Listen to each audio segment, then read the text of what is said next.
Good evening, ladies and gentlemen, and welcome to episode 28 of Smite Talk. My name is Octane Pro, and as always, I am joined by my co-host FG3000. How's it going, buddy? What's going on, everybody? FG's in the house. Happy Sunday. Yeah, happy Sunday indeed. Those of you guys not familiar with what Smite Talk is, checking the show for the first time. Smite Talk is very much a weekly Smite Talk show.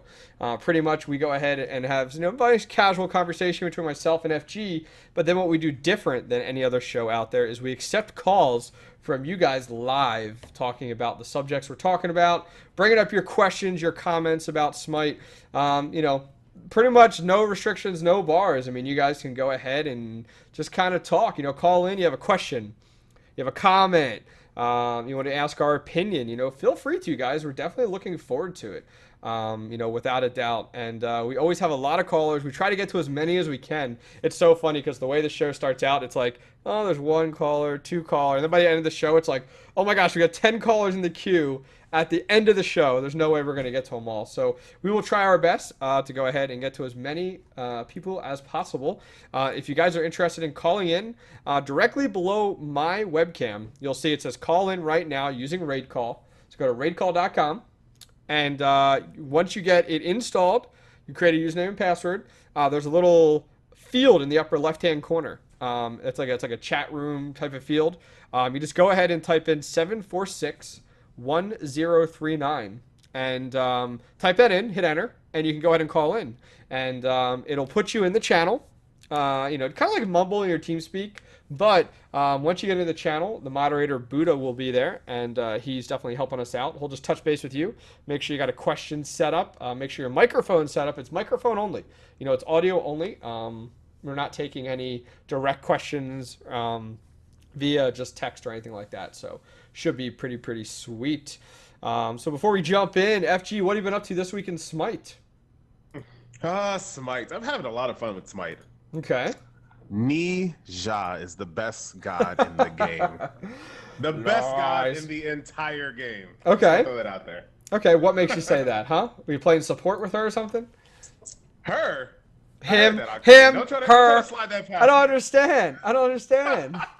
It's a boy. It's a male god that looks like a female. He looks like a preteen. Let's get that straight. So those teeny boppers.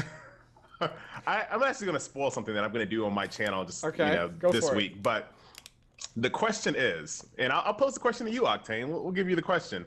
If you had to pick a god, not knowing what role you were going to play, like you had no idea if you're going to go mid, solo, jungle, whatever, and you had to pick a god, what god would it be? Me, Ninja all day. Give me Ninja. Who would you pick? If I was to pick a god, and then it was predetermined who I would be, but I wouldn't know like what lane it would be. Yep. That could kind of play a little bit of everything. Chalk could go solo. Chalk can handle middle. Chalk can do jungle, support, whatever. So Chalk's my safe bet. That's legit. I can't take that away from you. Who would I want to try? Maybe some Freya. Be like, all right, let's play some Freya support. Some Freya jungle works. As possible. We'll see. But yeah, definitely have to go with Chalk, without a doubt there. Can't argue with that. I know. Or right? Osiris. If you'd have said Osiris. I have a painful hatred for Osiris. A painful hatred. If he is not banned, I'm like, oh boy, this game's going down the drain if the other team picks it up. You love Osiris, and I'm like, I'm a believer. You're a believer. I'm now a believer. You believe. Sorry, you believe. I believe in Osiris. You believe he is a true assassin. That's all you're saying, right? That's right. He's a true assassin. That's debatable. So, guys, before we jump into some of our topics here, and take calls from you guys directly, I want to remind you guys this show is available on the audio only version on iTunes. Actually, right in the middle between FG and myself. Now on iTunes. So go on iTunes, look up Smite Talk, 2 words, and you can go ahead and find the show. You can look for the little, where's the shield? It's over here. Camera, there we go. The little shield logo you'll see right between FG and myself at the bottom. So check it out over there for sure. It is available if you guys want something cool to listen to on your way to work and during your downtime, we need something to listen to. The best is when I hear people say they listen to the show when they're playing the game. I'm like, that is awesome. You get Smite on top of Smite, you can't ask for any more. So I can completely agree. So once again, if you guys want to call in, the raid call info is directly below me. We'll be taking calls here in just a minute. So let's go ahead. I'll throw it over to you, FG, to kind of talk about our first topic. We've been doing this thing, starting out talking about a random god each week, our thoughts, dislikes, stuff like that. So I will throw it over to you to unveil who we're going to talk about first and go from there. I love this. I love this part of the show, to be honest with you, because we always talk about the most overpowered gods, the most underpowered gods, but there are a lot of people out there that have favorites that are in the middle, and no one ever talks about them. And I think just having that, people talking about gods that you like to play just feels, I don't know, just like gives me nice warm and fuzzies when people talk about Nija. But we're not gonna talk about Nija today. We're gonna talk about Bakasura. Bakasura, I think. Let me just come out and cloud. Who? Bakasura. I just want to come out and say Bakasura is actually in a fantastic spot right now. I don't think he really needs any buffs or really any nerfs. This is a guy that can go in the jungle. He's probably one of the better counter junglers in the game just because of his lane clear, or not his lane clear. His jungle clear is actually pretty fast with the Devour minion. He can pop over, jump into your speed buff camp while you're over there doing it, eat your minion, and then run off. And you can't do anything about it because Devour minion gives him a speed increase also. So Bakasura is really, really good.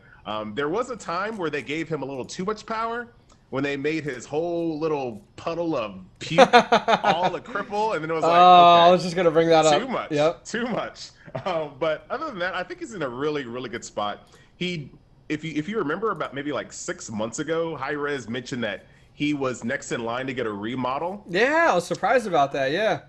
So it's probably getting pretty close to the point where he's like, the next guy that's going to have like a redesign. I'm hoping that it is a model and not a rework of his kit, but that's a good point. I really hope his kit stays the same because really, I mean, true damage. He has a leap. He has a way to get his HP back and speed. He has a really satisfying ultimate. I hope he stays the same, but I don't know. What do you think about Bakasura? I like Bakasura. I've never been a huge fan of playing him. His kit definitely is quite skill based, to be honest with you. Where it definitely takes a skilled player. Naturally I'm not. As I've said before, I'm very much a support god. I'll play I'll play mid. I'll play ADC. But jungle and is not really for me, especially an assassin like him. Just not really my thing. I'm not very good at it. I'll be honest with you. There's some members of the community that can play a little bit of everything very well, but jungle is not for me. And so when I look at Bakasura, yeah, right. When I play Bakasura, I can say that, or I should say when I play against Bakasura, I find him, he's not played very often from what I'm finding, but when he is played, there's some very skilled players that are playing him. DJ Kern showed off. Oh yeah, I could say that when a Bakasura jumps on top of me playing like a mid or an ADC and stuff like that, it can be scary sometimes, to be honest with you, because of how much damage he can lay out so quickly. And I think you hit the nail on the head talking about, when the discussion was about and things were applied with Cripple being on his ability, it was really scary because he was so good. It was pretty much like, oh, Bakasura's on me. I'm done. Death. Just I will admit I'm one of those players when someone jumps on me and I know I'm done, I just lift my hands from the keyboard and mouse and I just do this because I'm not even gonna try to juke this. I'm like, I'm dead. I know I'm dead. Like, hands up. And that's when like my viewers in the stream post the Octane Rage emoticon, without a doubt, just bang it out. Because it happens. I know everyone has those games, though, where, like, somebody gets them, and they're either several levels ahead or what, and you're like, hands off, can't do anything, it's not happening. So, but as you kind of talked about, I like where Bakasura is at right now. I think he's in a really good place, and I'm kind of, I'm very surprised to see that there would be some adjustments made to him. Because I don't think there needs to be honest with you. Is there a strong demand for it? I haven't really heard it, to be honest with you. I haven't heard anything. I feel like most people are quite comfortable where he's at, and I feel like there's other gods that could take the place that are more in need. We talked about Arachne, week after week. By the way, were you surprised to see Zeus We talked about the changes that would be coming last week. We're like, it's going to be a male and a female god. None of us even expected Zeus. Yeah. None of us. Zeus came out of nowhere. Knew I was a good. I thought it was going to be Ao Kwang. I thought that was done male. Yeah. I thought it was done. I was forget. totally wrong. I forget who I was pushing for. It was Nuwa and someone else, but.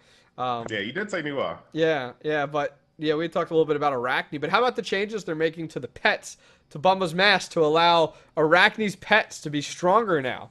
They like nonchalantly buffed Arachne. Yippee! I know, right? Whoop-de-doo! That's going to be, and that's kind of bleeding into our next topic, which we're not going to get to just right now. But yeah. that's I think Arachne, just like Odin, like Hi-Rez Chris is talking about, those type of gods kind of demand a rekit. But I'm not going to get into that topic yet. We'll talk about that later. Yeah. Oh yeah, for sure. So, yeah, I mean, I think Bakasura is in a great place, just where he's at. I like his regurgitate. I think it's very creative. Cool move. It is, without a doubt. I think it does a very, very, and that on top of like with that and like eat minion, it makes him like really unique. Like I like the eat minion part. We have no one else that's like that. Where like you can go ahead and fully consume a minion, in order to gain health back so quickly. Some gods have lifesteal and stuff like that, and abilities they can buy and stuff where you gain some health back and stuff. Understandable, but no one that you're getting like 33% health back from devouring a minion. So I think it's pretty sweet, to be honest with you. Bakasura is like the only maniac that's in the game, and let me explain what I mean by maniac. Now there used to be a maniac in the game by the name of Kali. When you played her, you just felt like you were like insane. Like you ran at people, you did a AOE lifesteal, which I forgot what the name of her lash was. I forgot the name of her ability, but her 2, I believe, and then spazzing out, hitting her ultimate. She's laughing like a psychopath. Bakasura is like the only god that we have like that, because once you hit Devourer's, once you do Devourer's minion, or you devour a minion with Fatalis, you're running around so fast. Like, it's almost hard to control, but you feel so good when you chase somebody down at that speed. Butcher Blades is going. He's a really, really awesome god. I love it. Yeah. I mean, he's quite unique, kind of what we talked about there, and a lot of fun to play as well. So, I mean, when I have played him, I've had a lot of fun. I usually would get him in like Assault. Like, I'm the type of person where like when I first start playing, I play Assault first. I feel like it's kind of like your warm-up game. Plus, it forces you to play gods that you're not used to. That's right.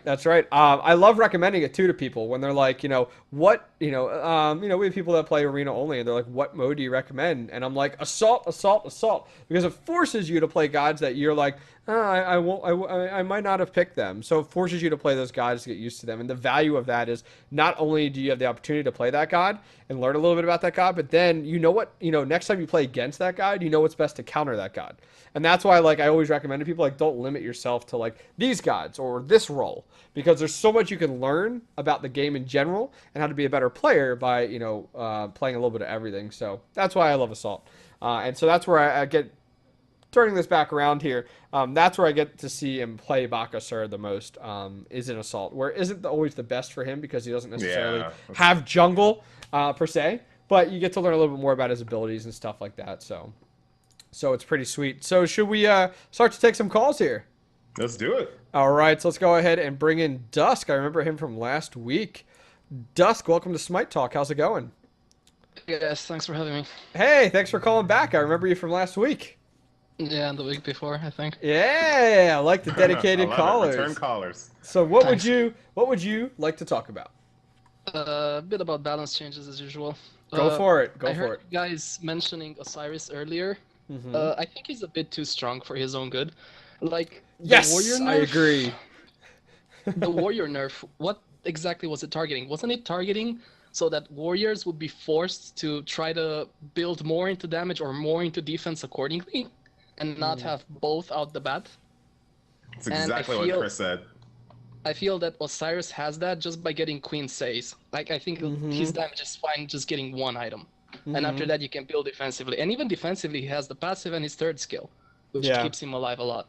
Oh, yeah. I completely agree with you. I mean, I think, since Osiris has came out and I've played against him and even with him, I don't love the place that he's in right now. You know what I mean? Like, I think he is rather strong. Some people may completely disagree, but I don't know. FG, you're the Osiris freak here. What do you think? I mean, there's some good points there that Dusk is making. Mighty Mind Soup told me to not say that I like gods because they end up getting changed or nerfed really bad. So say it. Say it. Say it. Osiris is very, very strong for the exact reasons you just said. Just because of his passive and his 3, you're typically going to go against like another physical jungle, perhaps. And if you fight an Osiris, you're basically dead. Like Osiris is going to kill you if he's well played, of course. So it's just too much to have so much physical protection on a god. And exactly what Hi-Rez Chris was saying, that we wanted warrior players to either build damage or build defensive. That doesn't apply to Osiris. When I play Osiris, I build all damage and I buy a Magi's. That's it. That's the only defense I buy. And I'm in the thick of fights the entire time. I don't leave the fight. I don't play like an assassin. I jump in like a warrior and I stay in the thick of the fight. And I don't think that's what they wanted warriors to be able to do anymore. So we're probably going to see a change from Mr. Osiris.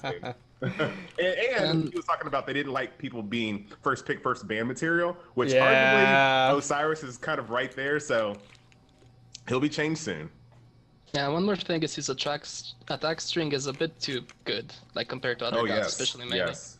The fact that the last 2 hits are AoE, I don't understand why they put that there. People think Aussie is terrible. Aussie and Osiris, fantastic. Just because of his hit progression. Hit progression. I can't speak today. Yeah, for sure. What else you got outside of Osiris? Another god which is on the polar opposite, in my opinion, in his class is Amuzen Cobb. I know you talked a bit about him at the end of the update.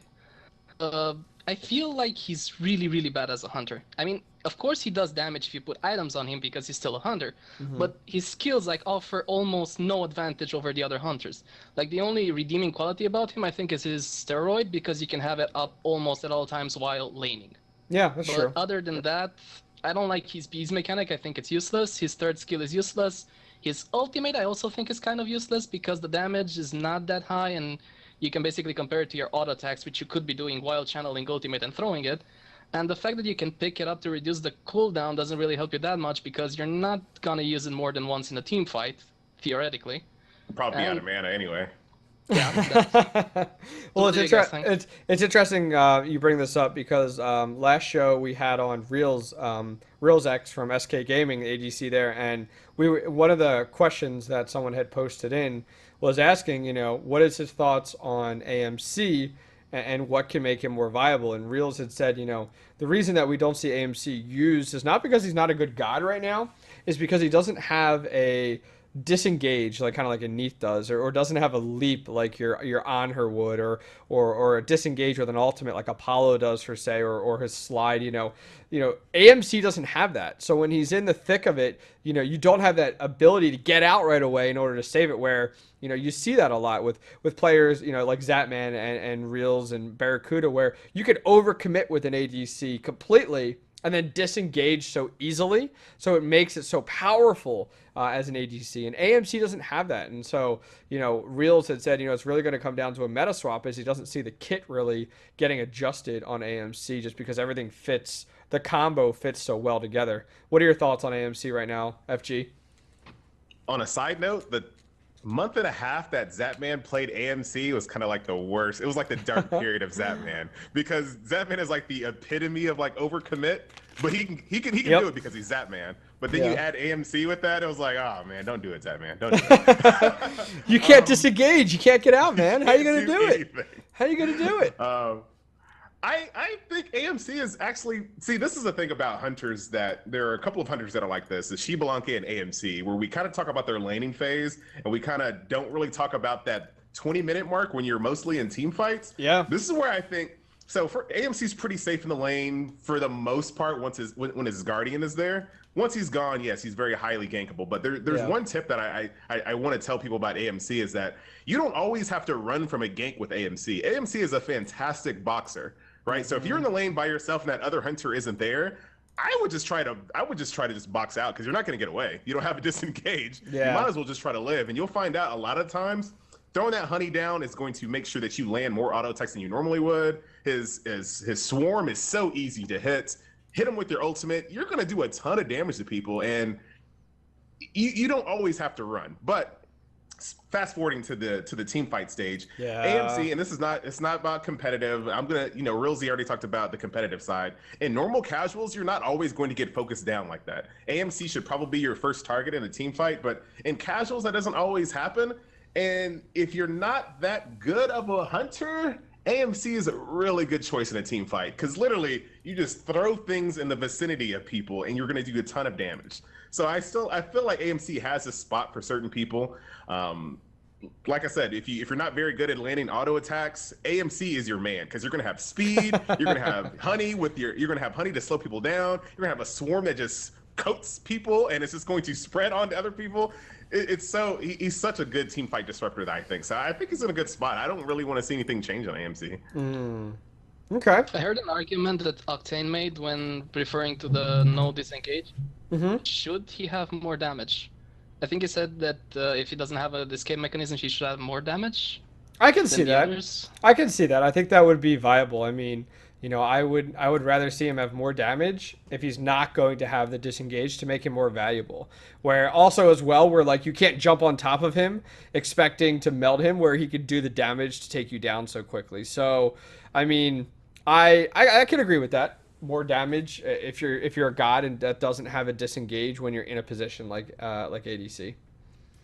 I can see that. Yeah. And one last question. Sure. What happened to the gods that were considered overpowered at one point and picked really often? I'm thinking about Scylla and Hun bots, maybe even Poseidon. He got not slightly nerfed. Yeah. Everybody said they were super strong, first pick, first ban, and they just suddenly disappeared almost completely. What happened? Yeah, I could see that with Scylla for sure. I mean, Scylla for a while, she was either banned or picked right away. It's funny because it's not like anything astronomically happened, I feel like. It just ends up being like that auto ban that like Hi-Rez Chris was talking about on Smite Game, where they never want a god to be auto banned. But I can agree with you. Like Scylla was auto banned or first picked from a competitive perspective for a while. I even saw it in ranked and casual games. And I feel like it's just it's a goofy term to use, but I feel like it's a natural meta shift that occurs after a god's been out for quite some time, where the community learns to shut her down or learns to outpick, to pick around Scylla to a point where, like, oh, Scylla's picked up, fine. We just pick up this god, and it completely takes care of her. So I don't know that anything, I mean, me personally, just thinking like Scylla off the top of my head, I can't think of anything specifically that was changed, like, oh, this ability was changed, so it made her not as viable anymore. What do you think, FG? Yeah, I think it's a natural change. I mean, Scylla got the small nerf to her crush where she can't just pop it at her feet, but it's still it's exactly the same as it was if she's throwing it in the middle of a team fight. Poseidon got a small tweak to his speed, and then Hunbot's got a decrease in his crit, his passive crit. But they're still really, really good. So I have to kind of agree with Octane. I think it's just kind of a natural progression, and it goes both ways, right? Remember, there was a time where it's like, Ao Kwang in competitive? No, he's terrible. You would never pick Ao Kwang in competitive. And now you're seeing him in competitive, right? It's kind of, I have to say that nobody knows what they're talking about. I feel like these gods come in and out. I mean, Odin for a while, Aphrodite for a while. I mean, yeah. I think it speaks really, really highly of Smite, though, that you can see things like that, right? That you can just see a god that was regarded as Ao Kwang, don't pick him in competitive. All of a sudden, Sayo shows you, yes, you do pick him in competitive, and you need to ban me if I try to pick him. Like, I think that's awesome for Smite, and I love the fact that all these gods can come in and out of the meta. Thanatos was another good example who people thought was terrible. You don't pick Thanatos. He's awful. Now I'm just gonna destroy your team in snowball. Like it's cool. I like it. I'm not gonna try to explain it. I just like the fact that it happens. Good deal. Well, Dusk, I appreciate. I agree that just well, let's say I agree with you, FG. I really like it if someone bans the hero because another guy plays him well, not because the god is strong. That's absolutely. Yeah, that's a good point. Well, Dusk, I appreciate you calling in, man. It's always enjoyable having you call in. Thanks for having me. Yep. You have a good night. Alrighty, let's go ahead and bring another fun questions. Yeah, let's go ahead and bring in another caller, and then we'll continue our conversation here. Kyle, welcome to Smite Talk. How's it going? I'm doing fine. Good. So what do you want to talk about tonight? I was wondering how people are going to build Nuwa with their new passive. What do you think, FG? What are your thoughts? I mean, just hearing Nuwa is kind of going to be more mage, more damage oriented right now, compared to what we saw a little more utility in the past. I mean, What do you think? So are people going to? So I was one of those people thinking that the new Nuwa would not be an auto attack. The new Nuwa would not be an auto attack focused god, but I think she still kind of will be. Before she's the Apollo mage. She's the Apollo mage. Well, yeah, for sure. I mean, before when you popped all of her abilities, went snake form, her auto attacks were just devastating. Now she doesn't really have that synergy steroid per se. But I think you probably still will kind of build demonic on her just to get that extra attack speed, because 5 attacks is nothing. Yeah. Right? 5 attacks is really nothing. You could do that multiple times in a fight. So I think there will be a little bit of auto attackiness with her. But a demonic grip is probably as far as I would go. Yeah. I mean, I can see the attack speed in there for sure. I mean, I say it, but it's the Apollo mage. I mean, pretty much you look at it, like look at Apollo, you get your few attacks in and then you kind of get your passive kicks in. Well, it's the same thing with Nuon now, coming down to the root effect that will occur with her passive. So kind of what FG is saying, the attack speed is going to help to trigger her passive more, which is so valuable. That root, I mean, that's going to be awesome. We were kind of talking about, Hindu Man was talking about on Smite Update, just the fact of like she has a root. I heard that. She has a root and she has a stun. And then with her fog, like, oh my word, like her kit's going to be so crazy. So like if you can imagine her, like it's pretty much, your auto attack mage is what she's going to be for sure. I mean, I think there'll be a lot of, I think you'll still see like Radef Tahuti, being picked up with her, Shoes of Magi, stuff like that. Demonic Grip I can see in there as well. I don't know about Hasten Fatalis. I don't know necessarily there, but maybe it might be too far. Obsidian Shard maybe in there as well. So we'll have to see, how that really works out. But yeah, I'm excited. I mean, I think she's going to be. It'll be exciting to see how she works out once things get rolled into the public servers as well. Kyle, what other questions do you have? I was wondering if Janus is going to be a ban or a pick in league now. When he was first released, he was getting banned a lot. And now people don't seem to play him as much because he's so squishy. Yeah. I think people might just play him for a while because of the new skin, to be honest with you. But I think he's still going to be in the same place. Like a lot of people will ban him out, or they just won't touch him because of the fact it's kind of like you said, he's really squishy. What do you think? What do you think, FG? Yeah, I think Hi-Rez Chris talked about it a little bit earlier.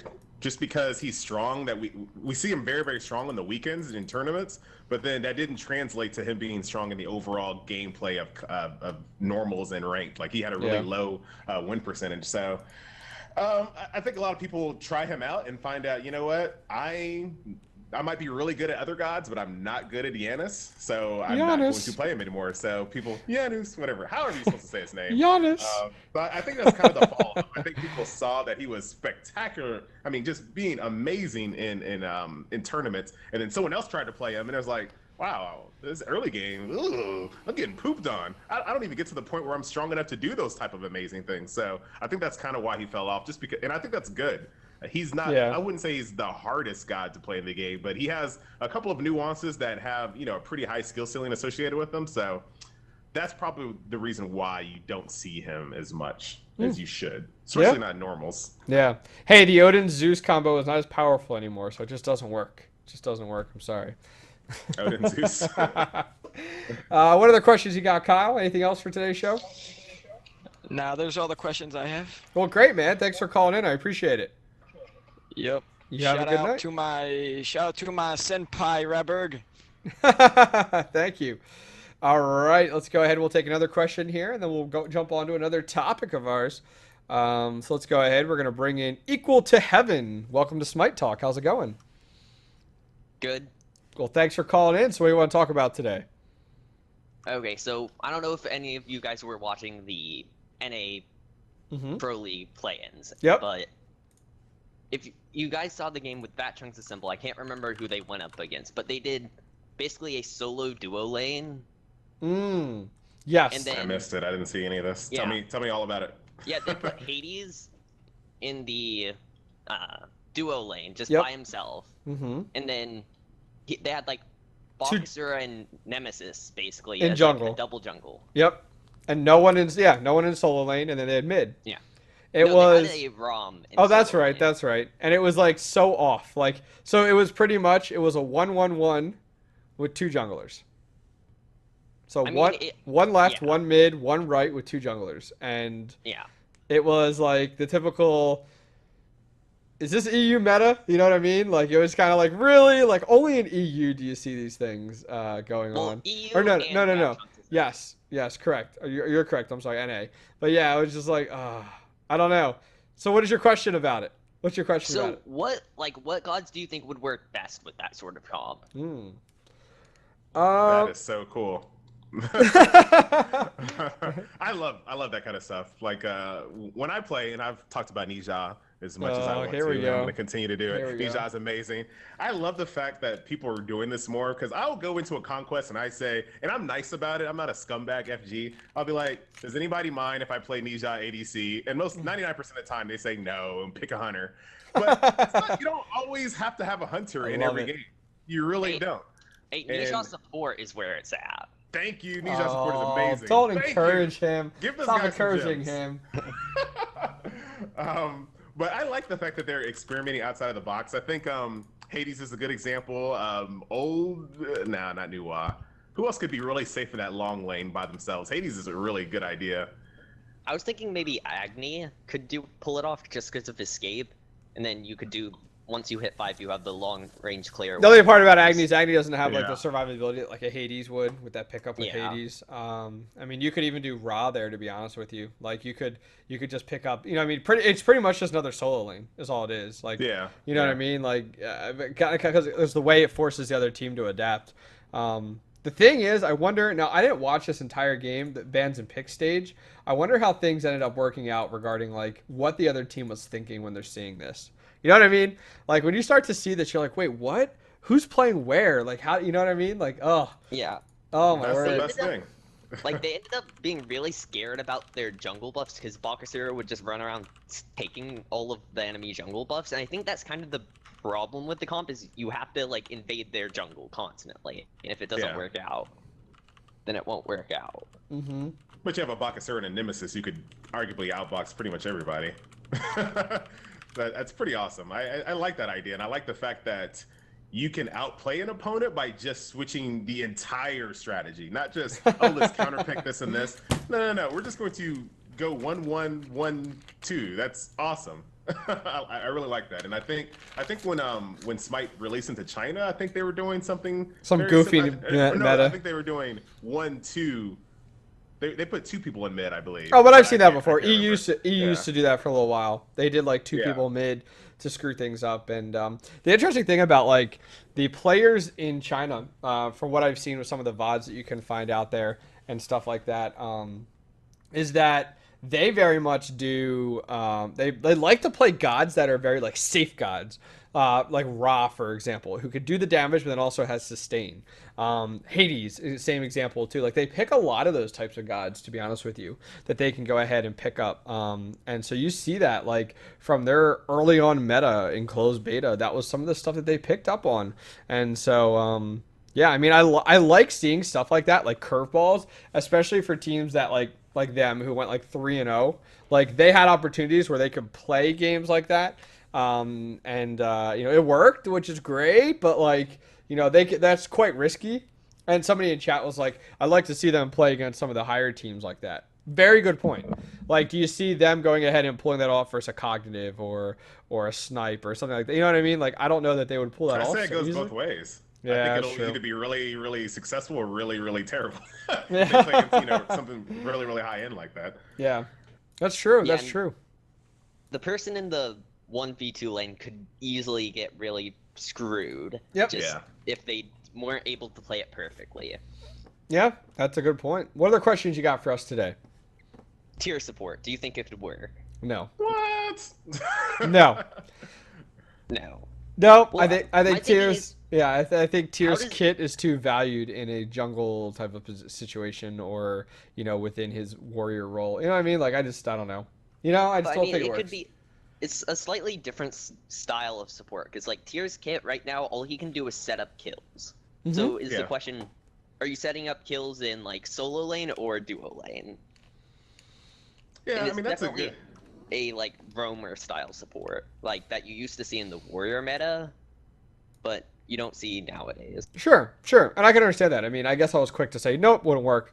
You know, there was times where during the warrior meta where you could see him selected in that role as a support, even though he wasn't really a support. I mean, once tier gets going, he's just full roam just because of, his ability with Blink. Blink just brings out his kit so well to blink in and use his entire kit combination. I think is too valuable to be in that role. Now, looking at the way things have shifted away from warriors, and now I call it kind of the age of Guardians right now. I just don't see it working right now. I mean, I know some people make it work per se, but just from what I've noticed, I don't see it. What about you? What do you think, FG? I think it would only really work in casuals without wards. Because with tier, if you're in the lane, you really can't set up your combo in someone's face. Like, you have to get behind them or get lucky enough to put them against a wall, and that's not always going to be the case. It's very unreliable. And if you try to buy Blink on tier as a support, that's going to put you behind because you need to get Hog online. You need to get Hog 3 online within like 15 minutes or so. Not even earlier than that. I mean, you need Hog 3 like 10 minutes right there. You need support. You got. I mean, you got to get that Hog 3 available at that 10-minute mark once you start to see Gold Fury and stuff available, because you need to be able to pull it off or pull off a steal with it. So, yep. So you need to get Midas boots online and you need to get Hog 3 online. Where's your Blink money going to come from? To do anything with tier? I don't know. It doesn't seem very good on paper. I like the thought though. That reminded me of something. Fuck the 3-second It's okay. Go with it. What do you got? Like the 3-minute Gold Fury meta. Like if the sport even decides to turn his back for a single second, they'll be like, okay, guys, Gold Fury. Yep. It's just ridiculous in ranked and casuals and pre-mades. Yeah. No. I completely agree with you. I mean, it's just kind of the way it works out right now. It's funny, the meta shifts on its own. You kind of really don't get to decide. You know what I mean? What about the 2-minute Gold Fury? Arachne, rest in peace. Hey, no. That's right. That's right. Ran a Vulcan Arachne lane, and every 5 minutes, starting at the 10-second mark, we'd just do a Gold Fury, and everybody bought Hog. It was really funny because we just snowballed out of control. Oh yeah, it was awesome back then. I mean, you could get Arachne with her unlimited eggs. As soon as you get up, Arachne goes right to Gold Fury and keeps planting them. Everyone, people bring a Hog and boom, and it's a huge game. Oh, it was so much fun. It was so much fun to do that. Yeah, I can agree. Well, Equal to Heaven, you got anything else for us? No, I think that's it. All right. Well, you have a good night. Thanks for calling in, man. Bye. I hate laning with Vulcan so much. Oh, I'm glad we don't see him that often because his freaking meatball is so deceiving. I always feel like he's not gonna hit me with it. Vulcan is so he did. Vulcan is so good. He's so good, and we're seeing him make a comeback even stronger now, mid, and you saw him this past weekend. Don't. He is so okay. So I was playing Arachne, or no, I'm sorry, Agni in middle versus Vulcan, and dude, Vulcan hurts. He hurts so bad. He does, actually. And he gets like a level or two ahead of you in mid, which is your worst nightmare. Gosh, I'm gonna be the first guy outside with a sign that says "Nerf Vulcan." All right. By the way, somebody in chat want to know where I got my shirt from. SmiteShop.com says I survived Smite beta. Yeah, there you go. I think Buddha's finding it in chat. So anyways, let's go ahead. We'll jump into our next topic of discussion, and then we'll be taking more calls. That's kind of how it'll work all night, guys. We'll take calls. We'll bring up a discussion, kind of talk about it to keep the show fueled, and we'll keep going from there. And we'll be on for about another hour and 19 minutes. But who's counting? I'm not counting. Little Mamacita's not counting or anything, so. She's Hi-Rez Mamacita. That's right. She's the stream master now. So let's go ahead here, and I'll allow you to introduce our next one. So this next topic, very, very controversial these last few days, especially for me.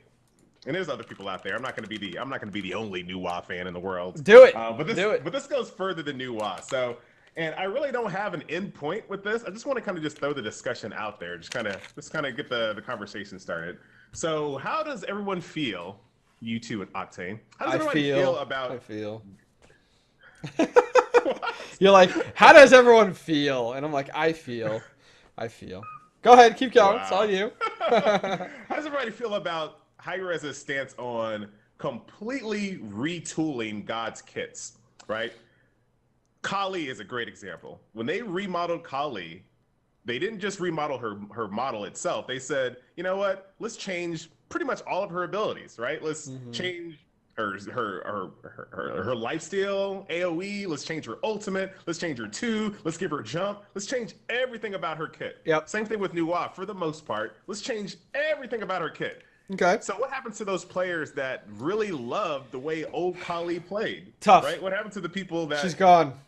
Say goodbye. What happens to the people that love the old Nuwa? Nuwa, I think, is a special case because I don't think Nuwa... I don't think Hi-Rez liked Nuwa's role in Conquest. So I'll actually give them a pass on that. Okay. But Kali is a really good example. Why couldn't they just branch Kali off to somebody else? Why did that kit need to be removed? Why did Guan's ultimate need to be completely removed? Why? And Hi-Rez Chris has talked about it before. Yeah. He doesn't think that Odin's kit is fixable in its current state. They feel like they need to probably wipe Odin's kit and redo it. What about the people that like the Ring of Spears? What happens to them? Okay. So... You already said no. You said tough. My comments there is like the way I look at it. You know, when a god is going to pretty much get the slash and burn for their kit, for example, it's hard to save a lot of those abilities like they did with Nuwa. I think Nuwa was a big example and you know, wild card in that selection because Nuwa, you know, they were able to go ahead and keep some of her kit. Whereas a lot of the other gods, you know, the original Sun Wukong, the original Guan Yu, a lot of the kit is reliant on the entire kit. Like every skill is reliant on the other one to combo properly. So they weren't able to, I feel like, with some of those gods, be able to keep some of them and remove others because it wouldn't combo properly. And if you look at Nuwa, like Nuwa, they really changed a lot about her. Like Kali, she stayed in the same role, whereas Nuwa, it's kind of changing up a little bit. You know, she's kind of going from that support mage type of style to now going more into like your auto attack damage type of mage. You know, that kind of ranks, you know, I wouldn't even put her around Poseidon. It'd be more like an Agni, for example, you know, just on like where she's going to start to sit at. So I feel like it's almost, instead of like pulling out her kit and reintroducing her god entirely, you know, they've kind of made, I don't know, small adjustments there. And I haven't seen, you know, they haven't really been able to do that yet. I mean, do you see them being able to do that with anybody else? Like we talked about Bakasura. Do you think that, look at his kit right now. Can they keep anything? Or do they really need to strip that kit raw and go ahead and rebuild it? Well, I thought the same thing about Kali. I thought Kali was in a really good spot. But then they decided, nah, we want her to have a jump and we want her to have a stun. You know, I thought she was in a really good spot then, but we don't really know, and I think that's the whole point of it. You get used to playing, let's say Ao Kuang, for example. I think Ao Kuang people are very kind of timid right then. They don't really know, is he going to have the abilities that I fell in love with playing? I got legendary Ao Kuang, have all his skins. This is the god I play. I have his voice pack. Yeah. And then no, now you have Quetzalcoatl, and we're gonna take away his 3. Like, wait, what? That was the move that made me play him so much. Yeah. I don't know, but at the same token, I think.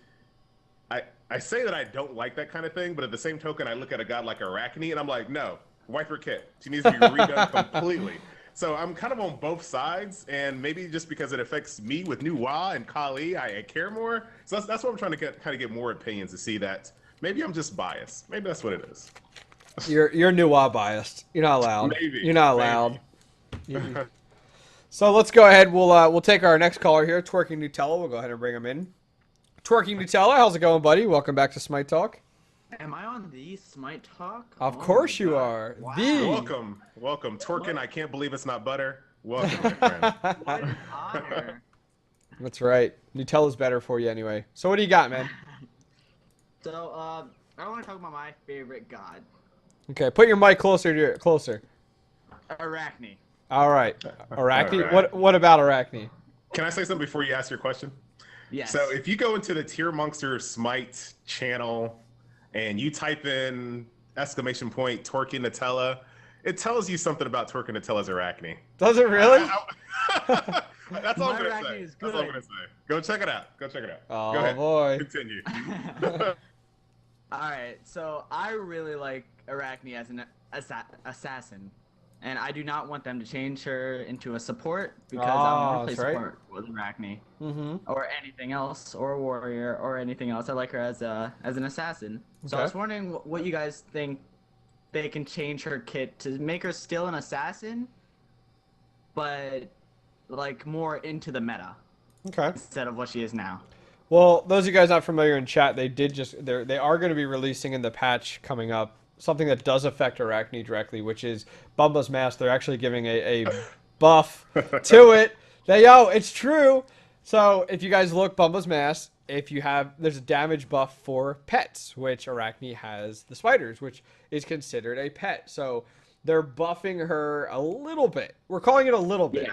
A little bit there. It's quite a unique way. It's like I don't Hi-Rez pulled out this very unique way to go ahead and buff Arachne through an item through the pets. I don't know if we'll see her as a support. That was kind of something that was kind of joked around about, but at the same time, it could be true. What do you think, FG? What do you think needs to change about Arachne to make her viable as in there? That was not a buff. Arachne's jungle clear was never a problem. Hi-Rez Bart talked about this maybe like a month or two ago when it was kind of brought in his face to talk about why haven't they buffed Arachne yet. And they made a really good point. It's really hard to touch any of her abilities without putting her too far over, right? Being able to hatch more eggs at per level, like back in the days, you could just egg at level 1 and just kill Gold Fury, right? They thought that was just way too much, so they tweaked her eggs. Her passive and her poison, that could get really crazy really fast on her passive as well. Her 2, I think, is a little. Which one? What is there 2, right? Where she jumps on top of somebody or whatever that move is. I think that move is you can get screwed over by your own teammates with that move. So I feel like that needs to change somehow. Maybe synergize it with her 3 somehow. Maybe you could kind of root somebody in place so they can't move with the 2 with the web. I don't know. I don't really like her kit that much. I don't know what you can kind of do to make it better other than just I'm trying to be nice to you, Twerkin, but I want a Guardian Arachne, and I'm trying to dance around it. I think I'm trying my best. I'm trying my best. Don't do this to me. You take out her 3 and you do something with her 3. You just take it out. Right now, to me, I feel like to make her a little more viable right now, if you look at her passive, Arachne applies poison on every physical attack that hits. The poison ticks every 0.5 for 3 seconds type of deal. I feel like they could change up her passive in some way. I feel like her passive could be adjusted to make her more viable, but it had to be something pretty astronomical. Like, I don't know, something about speed, more movement speed. I mean, can you imagine Arachne that's like, you think about a spider, you think about speed and stuff like that. Can you imagine something about her passive where like, every so often, every so many, I don't know, something about her speed that would allow her to manipulate through the jungle faster or something like that. Broodmother, Dota 2. Broodmother, Dota 2. I said that a lot of times. What is that? What is that for those of us that don't play that game? Just think about Arachne's 3. You throw it on the ground, but it disappears in how many seconds? I don't know. But in Dota 2, you put down the web, and you can put up a maximum of, I don't know, maybe 6 to 8, depending on the level. Wow. And you can leave those all around the map, and while you're in it, now this is overpowered, and it'd be overpowered in Smite. But in Dota 2, while you're in it, you're invisible, and you move faster, and you get HP 5. That's in Dota 2. You wouldn't be able to be invisible the entire time in Smite. That'd be a little too much, but increase HP 5, increase speed, being able to put webs on a certain part of the map, walking into the web would be like, that's the only problem. If you're mid and you walk into the web and Arachne just web the entire, right Harpy camp, that's kind of too much too. But I feel like that might be a good direction to go for if they don't just flat out just take her 3 out. So with a passive, you could also do something unique like, no, it could combo with that, but something along the line, kind of talk about your ability with putting down those webs. I really like that web idea in the jungle. I think that'd be a great idea. I want to see that. Think about a spider. I mean, you can think about those webs. Think about a spider in this direction. What if you could put up some type of wall that is very hard to see, and when you run into, you get stunned for a certain amount of time, or you get stuck in it for a certain amount of time. Can you imagine? Cool. Can you imagine if you ran into a spider web in the jungle, that you were stuck in unless another opponent came up and ran through it to disengage it or attack it once, one auto attack. That'd be pretty cool. Imagine that. Imagine that. That would be super cool. Or the fact of the spider web that you could throw. You know how like Giannis has like a portal that you can go through a certain area? What if you could throw a spider web that would allow you, somebody said in chat, that you could walk up the trees, across the tree and down. Like just over that. Like you know how Giannis can go through just like a little subsection of the jungle? Imagine if Arachne could walk over it with spider webs. That'd be sick. Just a few ideas. I I feel like they could make her so much like more viable in the jungle with that types of stuff. Like look at a spider, look at her abilities. I think that would be awesome. You know, that'd be a really cool idea, and it would add such a crazy mechanic into it. You know what I mean? Like, can you imagine how frustrating it would be to run into a spider web in the jungle and be like, "Oh my god!" and be sitting there waiting for someone to come get you out of it. And it'd be cool if she could see it, like spider sense. She could see. She could go ahead and be like, "Oh, I know somebody. I know, a little tingle. I know someone's stuck in my web." So I'm just throwing around some fun ideas with Arachne, but I think that'd be cool. That's how I would make her a little more viable. What other questions you got? What other questions you got? That's it. That's it. All right, man. Well, thanks for going ahead and calling in this week. I appreciate it. No problem. No problem. Anytime. All right. Thank you, Twerkin Jam. You're the man. Twerkin Jam. I like my butter melted. See ya. All right, see? Chat like those ideas. That's right. Arachne's a fun god, especially in Smite in a 3D perspective. There's so many things you can do, and maybe Hi-Rez is working on some different technology. Remember when they were working on Yanis and they had to create the technology to make Yanis? Maybe that's what they're doing. The portal thing. Yeah, I mean, that was like Hi-Rez Chris was commenting on, you know, making gods like with Odin, like they need to make, like they're trying to aim at making the gods fun, you know what I mean, and taking some of that stuff. So maybe we see an Arachne overhaul. And Hi-Rez Chris, you know, feel free, as I said before, send the check my way if you like that spider web idea. You know, send it my way anytime. So moving on from there, we'll go ahead and take another caller here. We'll bring in Woodpecker. Woodpecker, welcome to Smite Talk. How's it going? Hello. Welcome. So what do you want to talk about? The connection is clear.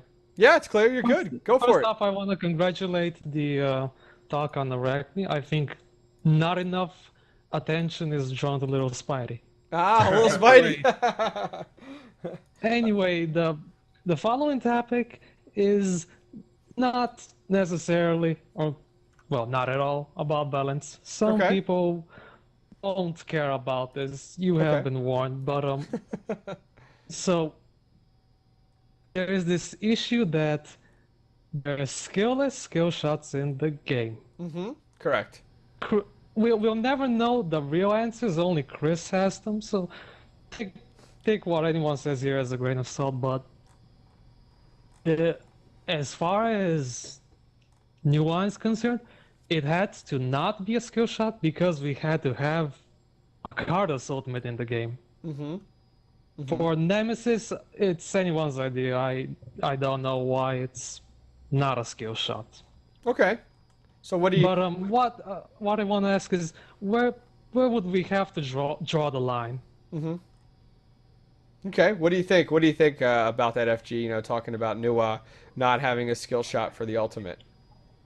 Well, just like you said, it had to be like that because there's no way you could really target if they wanted to hit all 5 people, it had to be an automatic hit. So that pretty much a done deal for Nuwa. But Nemesis, I remember there was a lot of stink about Nemesis ult being unmissable. And it kind of drawed comparisons to Loki, which I don't think are fair because Loki can use his to teleport. But I don't really have a problem with the idea of some skill shots being lock on, and the reason why is I don't want design to be pigeonholed in this one idea that they can't go away from. And I think that's kind of where you run into problems when you think, and Hi-Rez has actually done this before when they looked at warriors and like, we don't want any warriors to have more than 1 CC.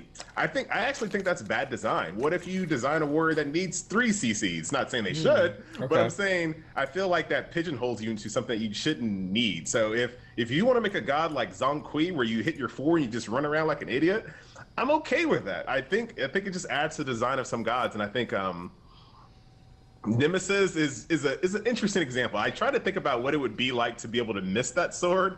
and I don't like it. I don't like it. Yeah. But at the same time, I agree with you. I don't see why they did it. But now that it's in the game, I don't think they can change it at this point. But I kind of agree with you on Nemesis. I don't see the real reason why it had to be unmissable, because it's a pretty nice size circle. I mean, yeah, you're gonna come out of the jungle, you're gonna gank someone anyway. It's gonna be kind of hard to miss that to begin with. But I do like the direction that Smite's going into, where some moves are really skill shot based, some aren't. Some are really wide, some are narrow. I don't really like Yanis's, but whatever, that's a different story. But I'm totally okay with the direction that they're going in right now. Yeah, it's... sorry. No, go for it. Go ahead. It's important that that we preserve the style and aesthetic that whomever love to, well, be able to do it. You run around like Jean needed, but then what would be the limits? No, and I can understand that. I mean, when you're looking, I think the limits is at some point. Yeah, I think the limits are definitely, when you're looking at a god having more than one ability that's not skill shotted, I think that's where it reaches the limit. You know what I mean? Like when you're looking at the abilities, I like the fact, I'm trying to think, is there anybody we can think of that has more than one ability that is not a skill shot? Is there anyone you can think of? Because to me, I feel like that's your limit. You know what I mean? You have to make it, 3/4 skill shot, and then, that one ultimate. Like you talked about Zhang Kui, you talked about Nemesis there. I'm just trying to think if there's anyone else. I'm trying to think through the gods. I know. Thankfully, it's limited for now, but I guess that it is a good time to discuss this. Yeah, sure. No, I think without a doubt. I mean, that was something we talked about on Smite Update, was brought up as one of the questions for Hi-Rez Chris was, the game is marketed as a skill shot game. And that's kind of what gives it an advantage over other gods, or other games, I'm sorry, is that skill shot. So I can understand what you're talking about for sure. I think it's a good point. What other questions do you have for us today? I'm pretty much done. Okay. Well, no, I have one small thing. Go for it. FG1000. We're still waiting on that secret Naja video. Oh. So Octane is so mad at me by bringing up Nisha, but it has to do. Why? He's a legit support. Come on. It has to do with Nisha being the best in every single role in the game. If I could kick FG right now, I would. Anyways, Woodpecker, thank you very much for coming on the show. I appreciate your questions tonight. Thank you. Oh my gosh, Nisha, you gotta be kidding me. Nisha, best god in the game. You took away my Nuwa. I'm sorry. Well, I don't know. I haven't actually really played with Nuwa. Well, I'll have a full review on the next show. Sounds good. Trust me. You get back to us on that one. All right, we're gonna go ahead and bring in China Flirts. China Flirts, welcome to Smite Talk. How's it going? I'm doing fine. What about you? We're doing good. So what do we want to talk about today? So my question is, with Hi-Rez updating the item builder, do you think it'll be something that League players will start to use? Why stop at League? I mean, what? Okay, first off, what makes you not? I'm just not disagreeing with you at all. What makes you think that League players don't use it? You said start to use. Do you know for a fact that League players just don't use it now? Well, lots of the players I know, I've asked a few of them, and they don't really seem to use it. I've just seen a lot of people in casual use it, and I'm wondering if maybe it'll be something that pros will use. Well, I'm just gonna annoy Octane one more time to use Nisha as another example. Let's say I start a conquest map and I don't use item builder, right? Just the way I play right now. And we do a 5-man invade on the other enemy team. Well, in that example, maybe I want to level my 3 really quick and use that to secure one of the people that weren't able to get away from our gank, right? Okay. If you have that item builder and that skill builder, you lose that ability to be really dynamic. Because if I just set up my skill builder to only level up my 1 and skip a level, do my 3, skip a level, I lose the ability to be on the fly. And now that doesn't happen very often, so I can kind of see that some people would get to the habit of saying, you know what, I always buy Hog, I always buy Jotuns first. I could see that, but I don't think League players will do it, just because there's certain times you just want to be just a little bit more dynamic. So I don't know. I think the character builder, can be used in some strategic manners, when you're trying to like swap in and out items, and even from a higher level perspective, see how that affects your god. Hey, if I'm an ADC, and a lot of ADCs play with a very kind of cookie cutter, you could say, type of build style. But let's say, there's adjustments made to it. They want to go ahead and swap out an item with another item and see where it affects them across the board. It's very, it's great to use the item builder, now being called character builder, to go in and see, oh, okay, I'm losing a little bit of attack speed, but gaining this power here, or gaining this lifesteal here, is it worth it for me, and stuff like that.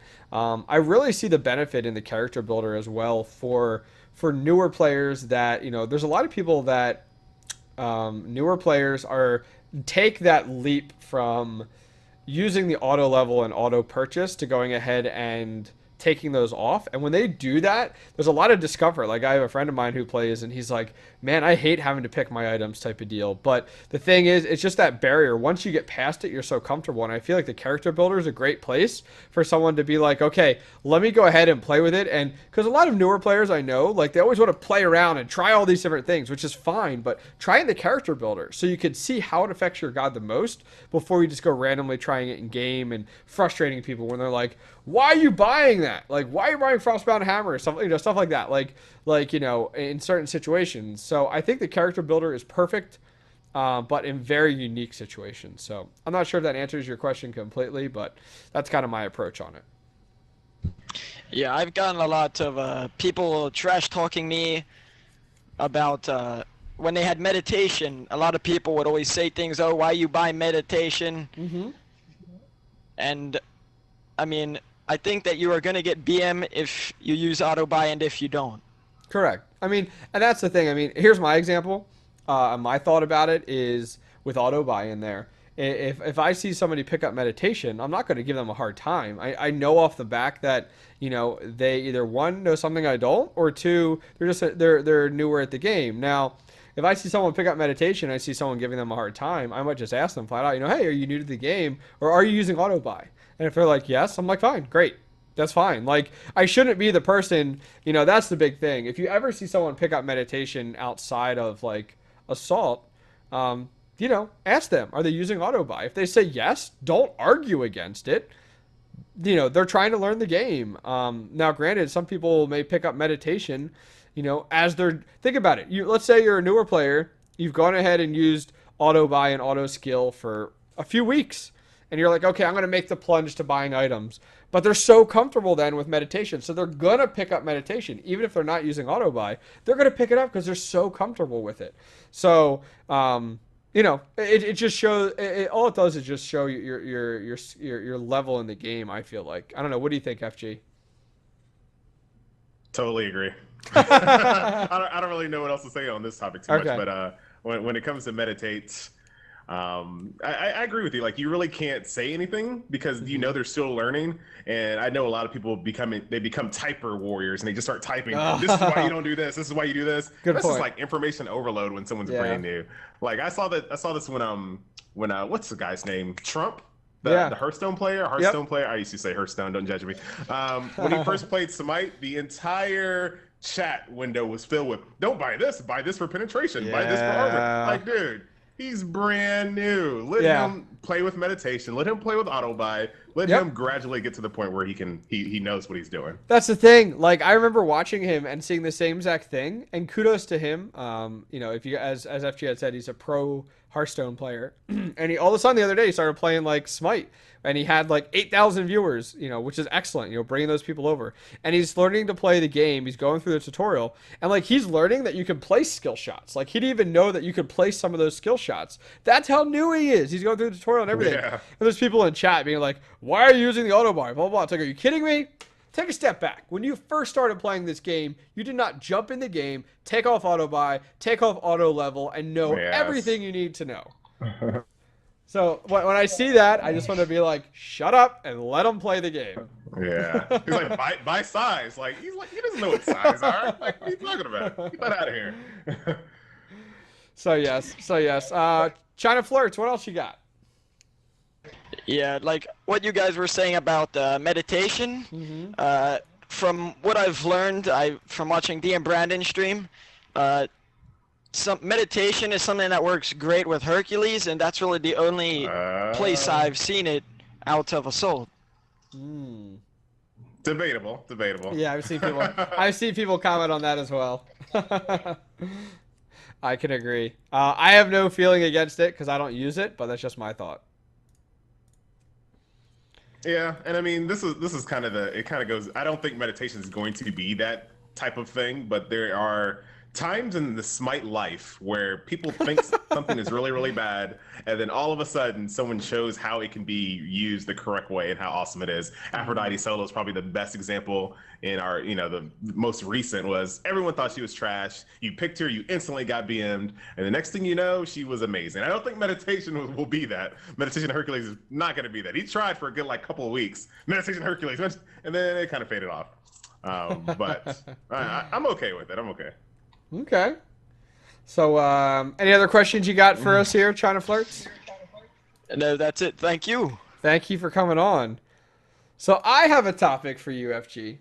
What? I have time for you. This is not in our sheet here. That's right. You can't add things that aren't in the sheet. I have the power. So my teleprompter is not ready. So treasure chest. Okay. You know about them, right? Okay. I do. What are your thoughts on the diminishing value of the convention skins being in them? Well, Octane Pro, thank you for asking. You're so as a proper. person who attends conventions and kind of gets the skins naturally. I have all the convention skins. I have Artemis, Kali, and Guan. So I can speak from having them already. Okay. I am okay with them being in the treasure chest. I'm totally fine with it because there are fans that they'll never be able to travel to Atlanta, but they love Smite. They love our Artemis, Kali, or whoever the next convention skin is going to be. They love them, but they'll never be able to get them because they can't attend, or they can't watch Twitch religiously, or they're on Twitter and they can't retweet at the right exact time to get a skin. But they're big Smite fans. They're huge Smite fans.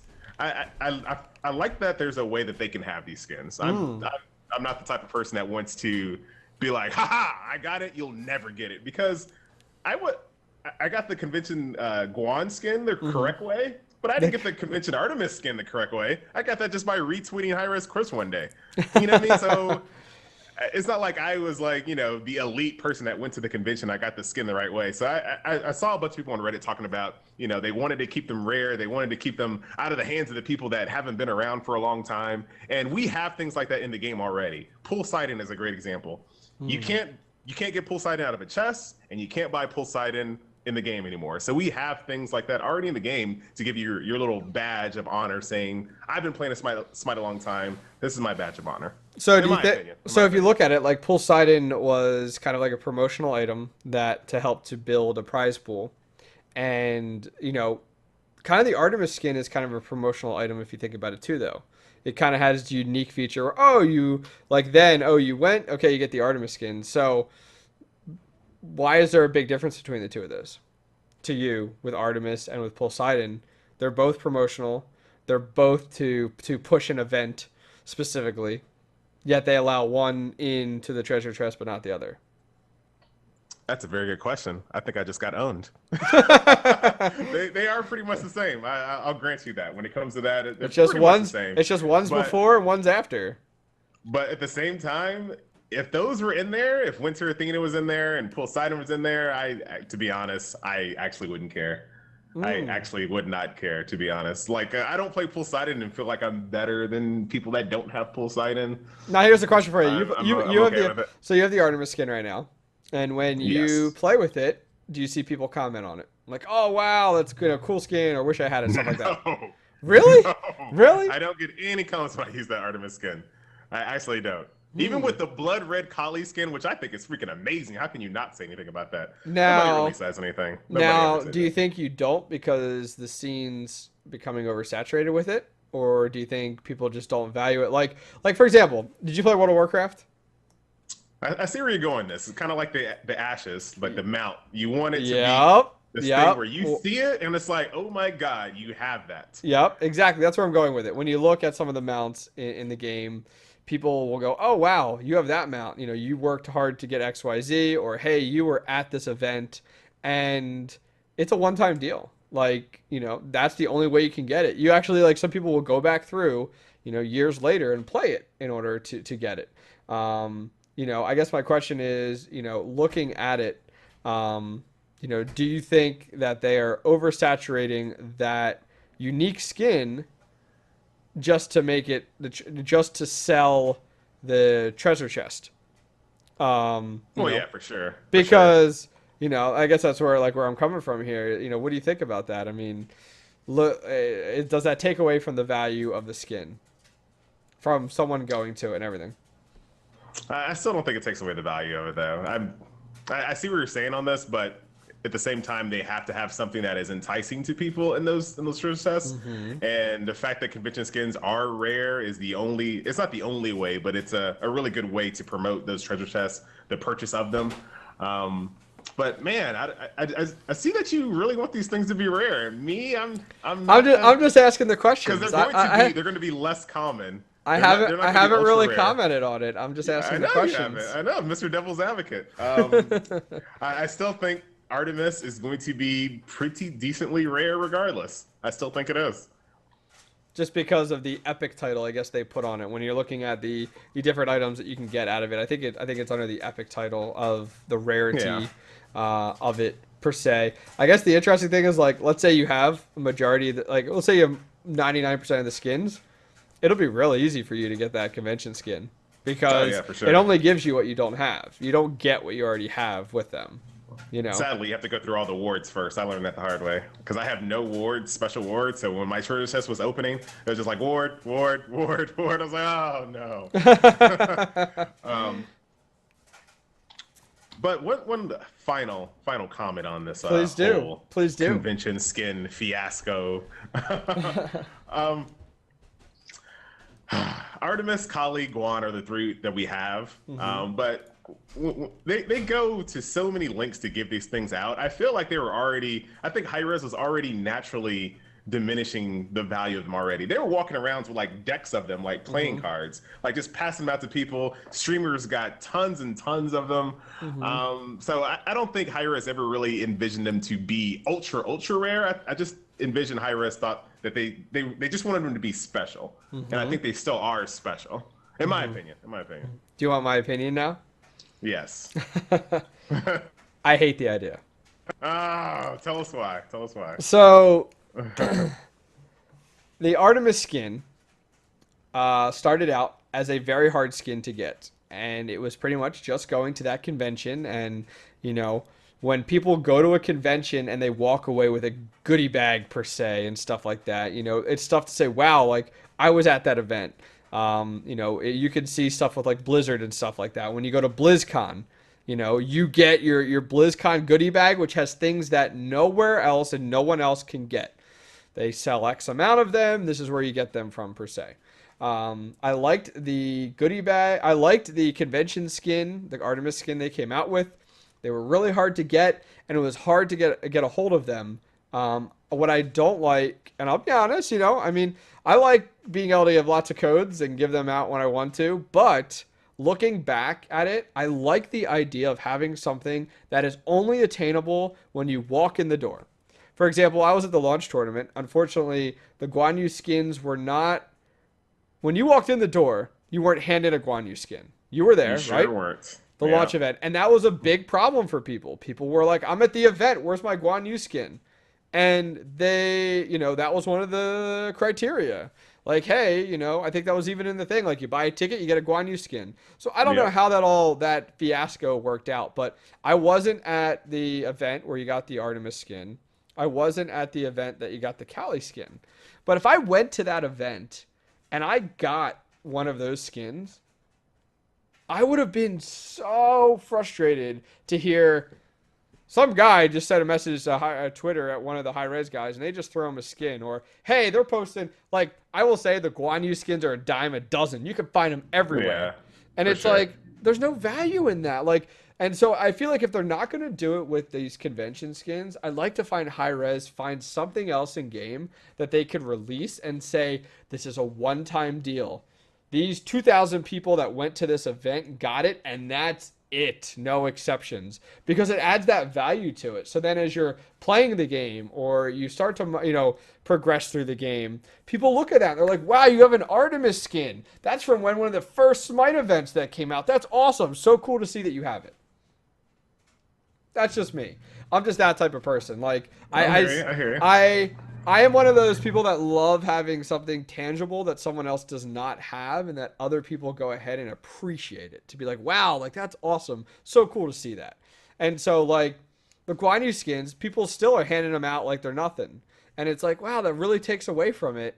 And what about the people that were at the event that didn't even get one type of deal? Like, it's just like, I feel for them. I really do. Cause I want to be like, dang, you were at the event and you didn't even get one. I mean, it's such a shame. And I feel like that. Same thing with the Cali, same thing with Artemis. So that's why I don't like it. I don't like it because you have an opportunity now to get it in a way that other people, the only way, I don't want to say it's pay to win. It's not with the treasure chest, but it's like, hey, if you spend enough gems, you'll end up getting that Artemis skin that everyone's been asking for. Compared to the guy who went to the event, who's like, really? Like, I went to the event. I got this Artemis skin at the door. Hi-Rez and Bill handed it to me as I walked through the door. And no one else has it. It's all of a sudden, hey, let me spend 1,000 gems, and all of a sudden one of those treasure chests has it. So, I don't know. That's just me. I'm one of those people. Octane hipster. That's right. What can I say? So let's go ahead and take another call here from Randy. Randy, welcome to Smite Talk. How's it going? It's going really good. So what do you want to talk about? I wanted to talk about League because I would like to get into League. I'm like 7 levels off. Okay. And I was wondering if you can give me any like tips so I don't go in there and make everyone mad at me or say you're a noob or something like that. Okay. FG, I'll throw it to you first. What do you got? So you're level 23 right now. Interesting. So what role do you play primarily right now? I usually use Bakasura, which you guys are talking about, so assassin usually. So in my opinion, and this is just strictly for me, I feel like once you get to level 30, I feel like you should spend time at level 30 for a while. I don't really agree with the whole I'm level 30, let me instantly go into League, because this is where you're going to run into a lot of your problems. When you are in League, people expect you to know things just automatically. Like when you're in League, they're not there to teach you, as rough as that sounds. No one's there to teach you how to play. They expect you to know how to play. They expect you to know who to ban. They expect you to know who to counterpick with. And these are the type of things that you just learn naturally in Conquest. Like you're playing Bakasura, and then you're like, oh, wait a minute, this Nemesis shuts me down pretty hard. If you go into League without that knowledge, you pick Bakasura when the other enemy team has a Nemesis, and this is like, dude, what are you doing? So I feel like you should spend and there's no magic number, unfortunately, but I feel like you should spend a good amount of time at level 30 Conquest, going against people that have been level 30 for years, and learning from them, learning what works and what doesn't work. And then once you feel comfortable there, then I think you should go to League. But that's just my opinion. I'm going to recommend you master 3 gods in every role. Not because you want to play that role in League, but because you have that option to play that role. So that the big thing is with League is, it's randomized depending on, when you get to pick. So if you become last pick, it doesn't matter in League what you call. You jump into League and you're the first person to call jungle, but you're at the bottom of the list. Doesn't matter. Tough. You're not getting jungle. You're most likely going to get support, to be honest with you. Depends on some of the people listed. And it's all random, but that's why I say 3 gods in every role, master, so that you have a... Now, granted, mastering a god does not mean that you're good at that god. That just means you played that god a lot. But that at least allows you to understand some of the basic mechanics behind that god. So that's my recommendation. So that, because I say 3, because then when you get into that, and let's say you get into it, you're last on the list, and you are support. Most likely, Geb will be picked or banned. Kumakarna, same thing. So you might end up with Bacchus, or you might end up with Athena. But you at least have a third one. So there's always a third possibility, to be honest with you, just because of that option. So that's why I say 3. So that would be my recommendation. I hope that answers your question. And one last thing from whoa, echo. And speakers. And one last thing for Mr. FG. I'm not the best player in the world, but I am darn good. When I do this all the time on my YouTube videos, I want you take my advice or don't take it, but I would like to see people get to the point where they're just like FG. And when I'm doing my YouTube videos, I say what the opponent is about to do. I'm like, he's about to do Armillary Sash. And he's about to ult right here. All right, he's about to come out and Dantos is going to ult right here. Like, I know what they're going to do based off of the movements that they're doing. And once you get to the level where you know this is what this guy is going to do before it happens, then done, go to league, because you know what's going on. But if people are making things happen to you that you don't expect, and you're always having to react to things without being able to predict, that is going to be a really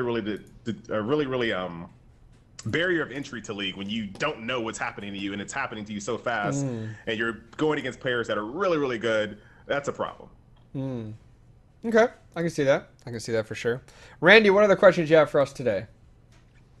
The next god I'm gonna get is Bastet. I've been looking at it for a while, and I was wondering if you could give me any item builds or what skills I should put into her to make her good. Sure. I don't play the Bastet Loki type Circuit type gods. Those are the gods I don't play. I mean, the thing is, I'm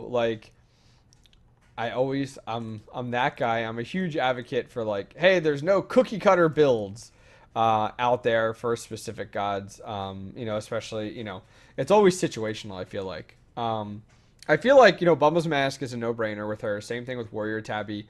Heartseeker, I would stay away from if you're new with her. Like, you're saying, oh, you're going to pick her up, so you're going to be new with her. I wouldn't go after Heartseeker, even though people are going to recommend it left and right, because you're probably going to die more than you really should be with Bastet as a jungler. I would stay away from Heartseeker until you're completely comfortable with her, and then pick up Heartseeker without a doubt. Most of the time third, like Bumba's Mask, Warrior Tabby, then Heartseeker. And then from there, you have a few options. I like to go Focus Voidblade on her. And then after that, it's kind of up in the air, which route you go. Some people like to, pick up along the way, like Hog is always a really good item to pick in there with her, with just jungle. But, it all depends on what your team comp's going and what they're going as well. Some people in chat are saying Transcendence. But I feel like, start out with that Bumba's Mask for sure. Move in, especially because of the pet buff now. Right, FG? Because of that pet buff. Oh, lordy. and then move into Warrior Tabby. And then from there, it's kind of up in the air. That'd kind of be my recommendation, to be honest with you. But stay away from cookie cutter builds. Make it your own. Take your time with her. Or check out tiermonster.com. And that's you a can good point. Check out some of the top Bastet players in the world and what their builds are. Okay. Randy, you got anything else for us? No, thank you for answering my questions and your recommendations. I will definitely take those in account. Awesome.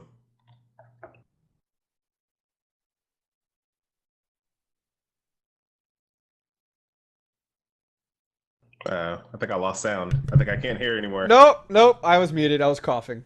Oh, okay. I was saying, what's going on? I was saying convention skins. They get me so mad, riled up. Yes, they do. You have Poolside and you have Winter Athena. I have all of those. I know I do. You have Jaguar Xbalanque, or whatever, Footballer Xbalanque. What else? What other skins can no one ever get again? There's a few in there. You know what? The Demon? The Ymir no. Demon? Hello, Mr. Ymir player? No. You ready? No one can get it. You ready? The Ymir streamer one. The Ymir Twitch one. I'm waiting for them to throw that in there. Just throw it in there. You might as well, because everybody should have it, because nobody should earn it, Might as well. Just throw it in there. Oh. Demon Ymir. You're you know what? Throw the legendaries in there, because people shouldn't earn legendary. They should be given that legendary skin. Just saying. All right, let's go ahead and bring another caller in here. Dekabot? How do you pronounce your name, bro? Attempting to figure out how to pronounce it would just lead to pain and suffering. Welcome to Smite Talk. How's it going? It is going well. So what do you got? So I have got the almighty wonders of cheese. Okay. So I played old Wa. I can't play her now because the new changes are coming. I just can't play the old one. Gotcha. But when I played her enemy bases down, go mid, get mid camps, attack towers, win game. Okay. So they changed her kit, and I like it. You don't have to go enemy base down, but the thing is, they still didn't do anything about minion backdoors. And that applies to her new play minions that do more damage, although they kind of dash into anything that isn't a tower, which makes it a bit harder, but you can just kill anything that isn't a tower now, so screw that. But things like my old backdoor, Bastet. Grab teleport 3, lunge cats on tower, get kills, win. That still applies, and it just was wondering if there was any words that you happen to have on that. Backdooring through the game. Yeah, so there's a couple backdoors left in the game, right? There's Bakasura can actually backdoor. Apollo. Loki. Well, Apollo, he has to have a minion wave. I mean, he can. I guess he can just face tank the tower. Yeah, it's a face tank it. But by late game like that, you can. I mean, by super late game, his attack speed and he has a little bit. The lifesteal isn't really a big deal. It's just the attack speed and damage. Yeah. Then of course Bastet, you pop your cats. You're doing they the same tank thing. it. Yep. I don't know. That's a good question because you would think that they took Nuwa's ability, they tweaked it so she can't do that, but then you have gods in the game like Bastet that could do the same exact thing that Nuwa could. I still argue that Nuwa could do it a lot better because you pop all 4 your skills, you go into snake form with your minions, you're shredding the tower. Yeah. Bastet isn't as fast, so maybe that's why they're okay with it.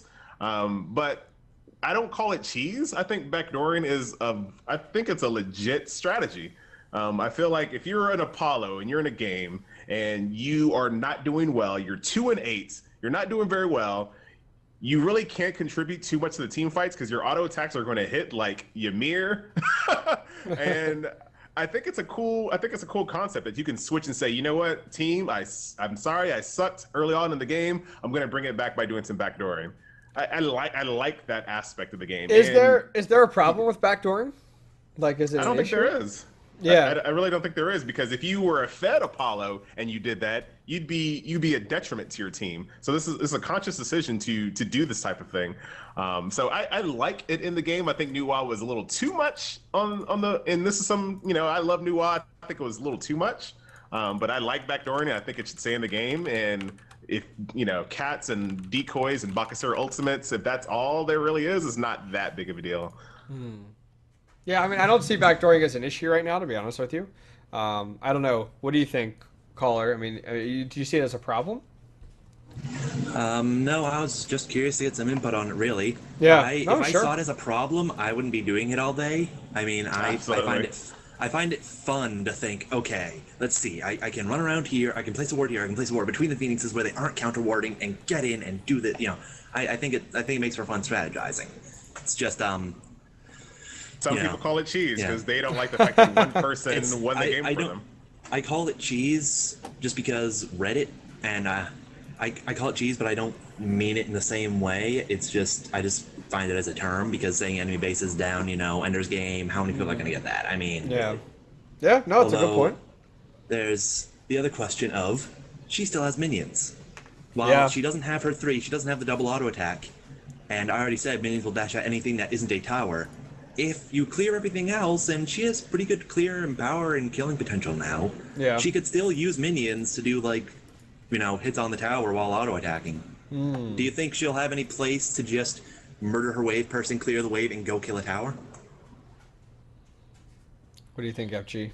Yeah, I mean, I think that'll still be a legit strategy, and I think the biggest thing with Nuwa was the fact that when, let's say you just got out of a team fight and your entire team is down to about 3 HP. They can't do anything. They can't get objectives. But if you have a Nuwa, you do get an objective. Doesn't matter how beat up you got out of that team fight, you still get an objective. So I think those type of things are still going to be legit because, good example, yeah, that's a good point. You just got, you just wiped on, almost wiped on the Gold Fury. you really can't take a tower unless you have a new WoW. Those 3 minions are going to still get you a tower. So, yeah, I still legit. I still think you're going to see that.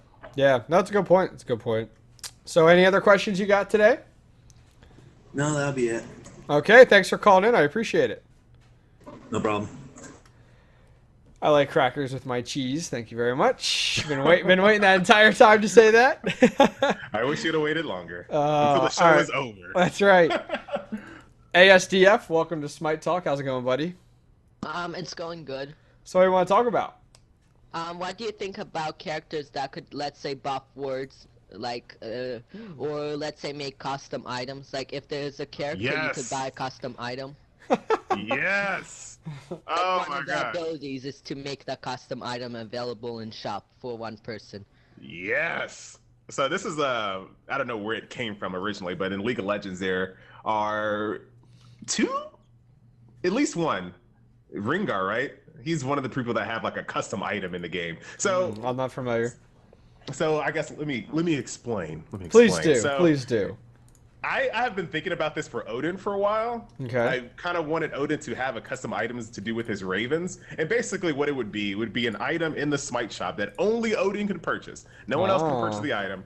Odin can purchase the item, and it becomes basically another active, like an ability that you can actually press on the item to do something or to give you something else. It could be a passive, it could be a clickable ability, which is kind of hard to do in Smite, but it's not impossible. And I would love to see if there was an ability to do something with your ravens to put them stationary somewhere. I wish there was a way you could detach your ravens from you. And since he already has all his skills, I feel like if there was an item that he could buy that instead of, you press 1 and 2 for your actives, this would be 3. And you could press 3 and leave your raven somewhere. I think that'd be kind of cool.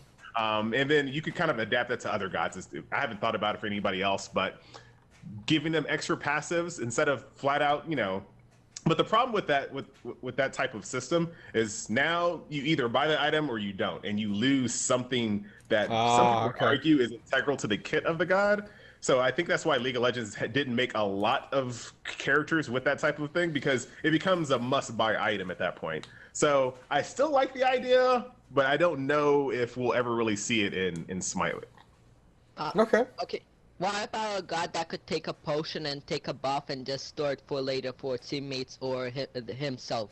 I see what you mean. Like you had a potion and someone else could grab it. You could store it in the potion. That would be unique. That'd be different. There isn't really, I don't know, there isn't really like player-to-player interaction in that way. You know what I mean? Like being able to walk up to a player and hit like the store button and like pull something out of their bag per se or something like that. Like, or maybe you could just use the ability again and you drop the buff on the floor. No, I see what you mean.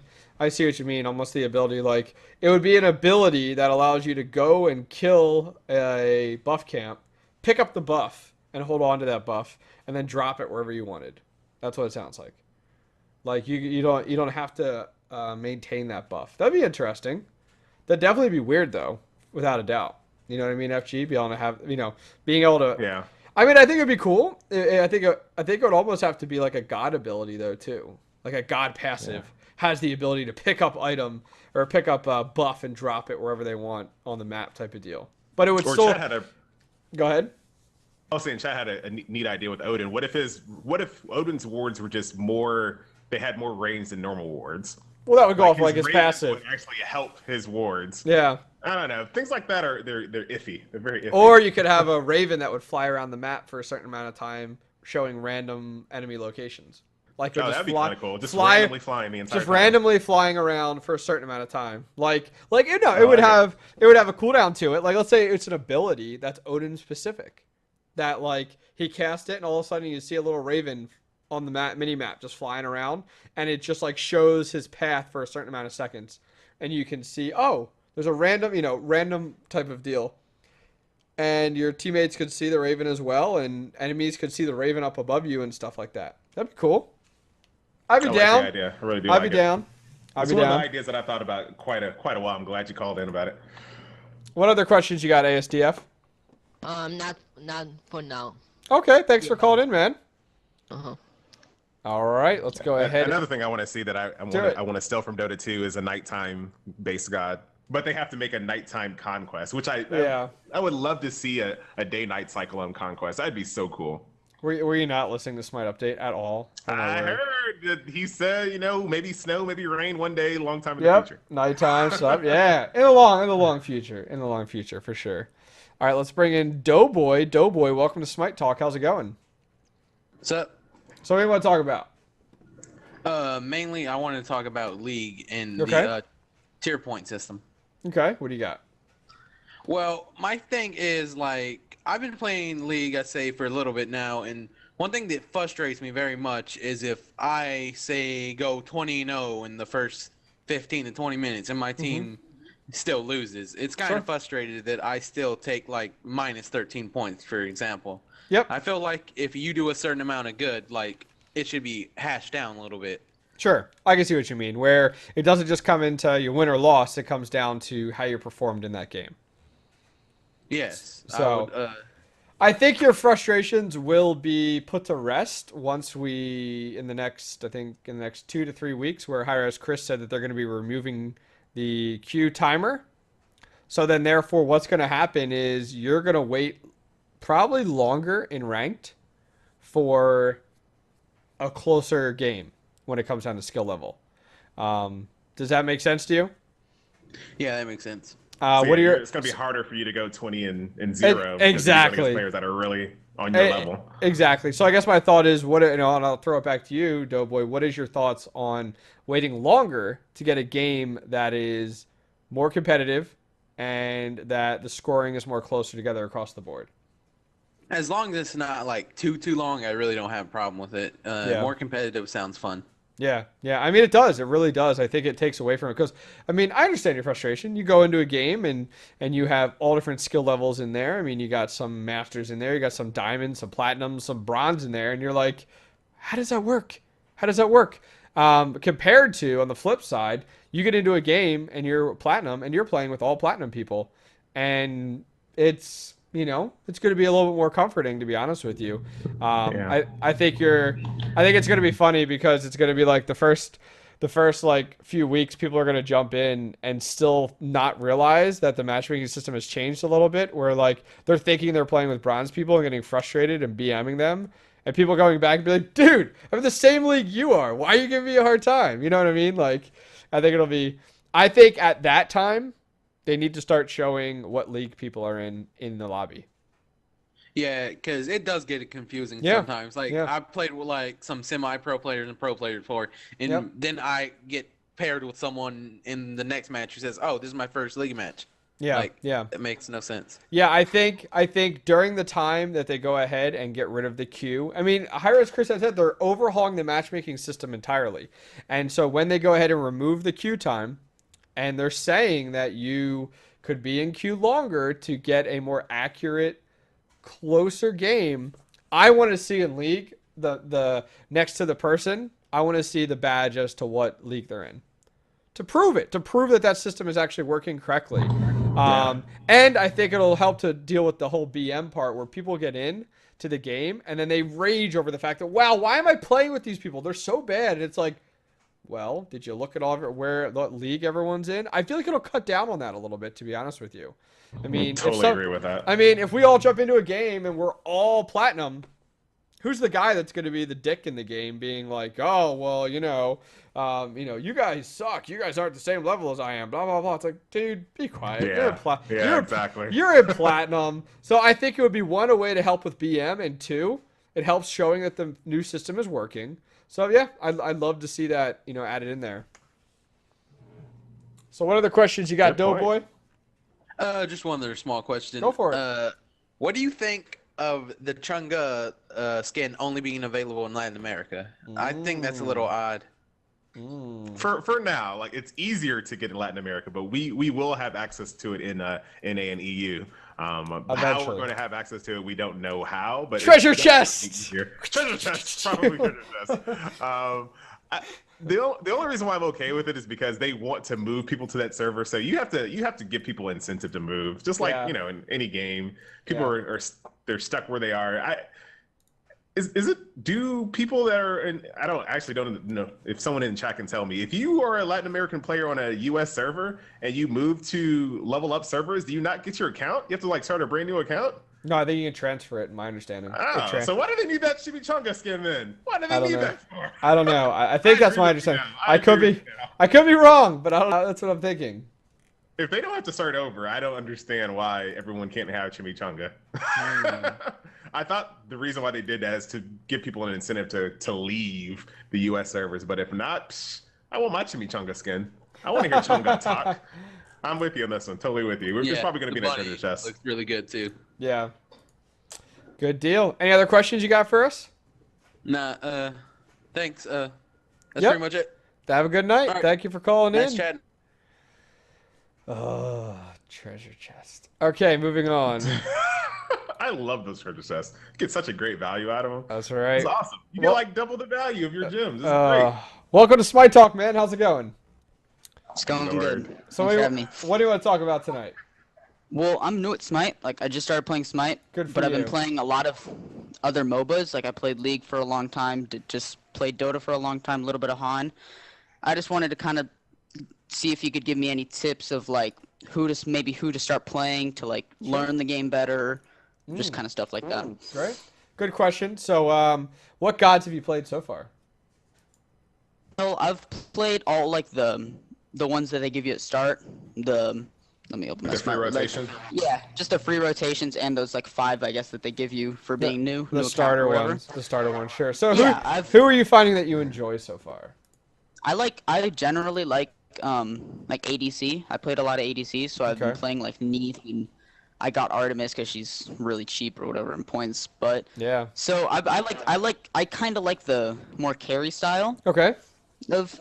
But I kind of want somebody who like has a good well-rounded kit to where I can like kind of learn a lot of basics of the game through playing that one person. Okay. So he likes ADC. Neith, he already has it. Neith is a really good point there with ADC. I think my recommendation for you, to be honest, because you said you want to learn kind of well-rounded with an ADC, I'm gonna say save up your favor and get yourself Apollo. Because I think Apollo allows you to overcommit and learn the limitations of an ADC a little bit better than Neith does. I mean, Neith naturally has that backflip, which is the disengage, which is great. But she also has her ability to go ahead, her World Weaver to go ahead and her ultimate and stuff like that, and she can get some health back. But I feel like Apollo is a god that allows you to go ahead, overcommit, but that allows you to learn how far you can overcommit with an ADC. And then has such an effective ultimate, which allows you to disengage from your lane and re-engage into another lane with team fights, which I think is so important with an ADC. Being able to, know when to be engaging into that lane. So, for me, I think I have to say, if you can, Apollo. Apollo is one of the better ADCs right now, definitely in the top 3, without a doubt.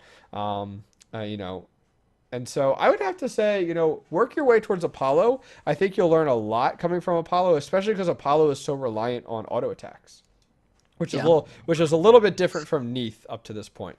What do you think, FG? What do you think? I actually agree with those two characters, Neith and Apollo, for another reason. Their global ults make you so once you've learned how to play Apollo and Neith really, really well, you can use your global ults. It's going to force you to look at your minimap at all times. Yeah. Because you can be useful in so many other lanes, and it's just going to make you more aware of your surroundings.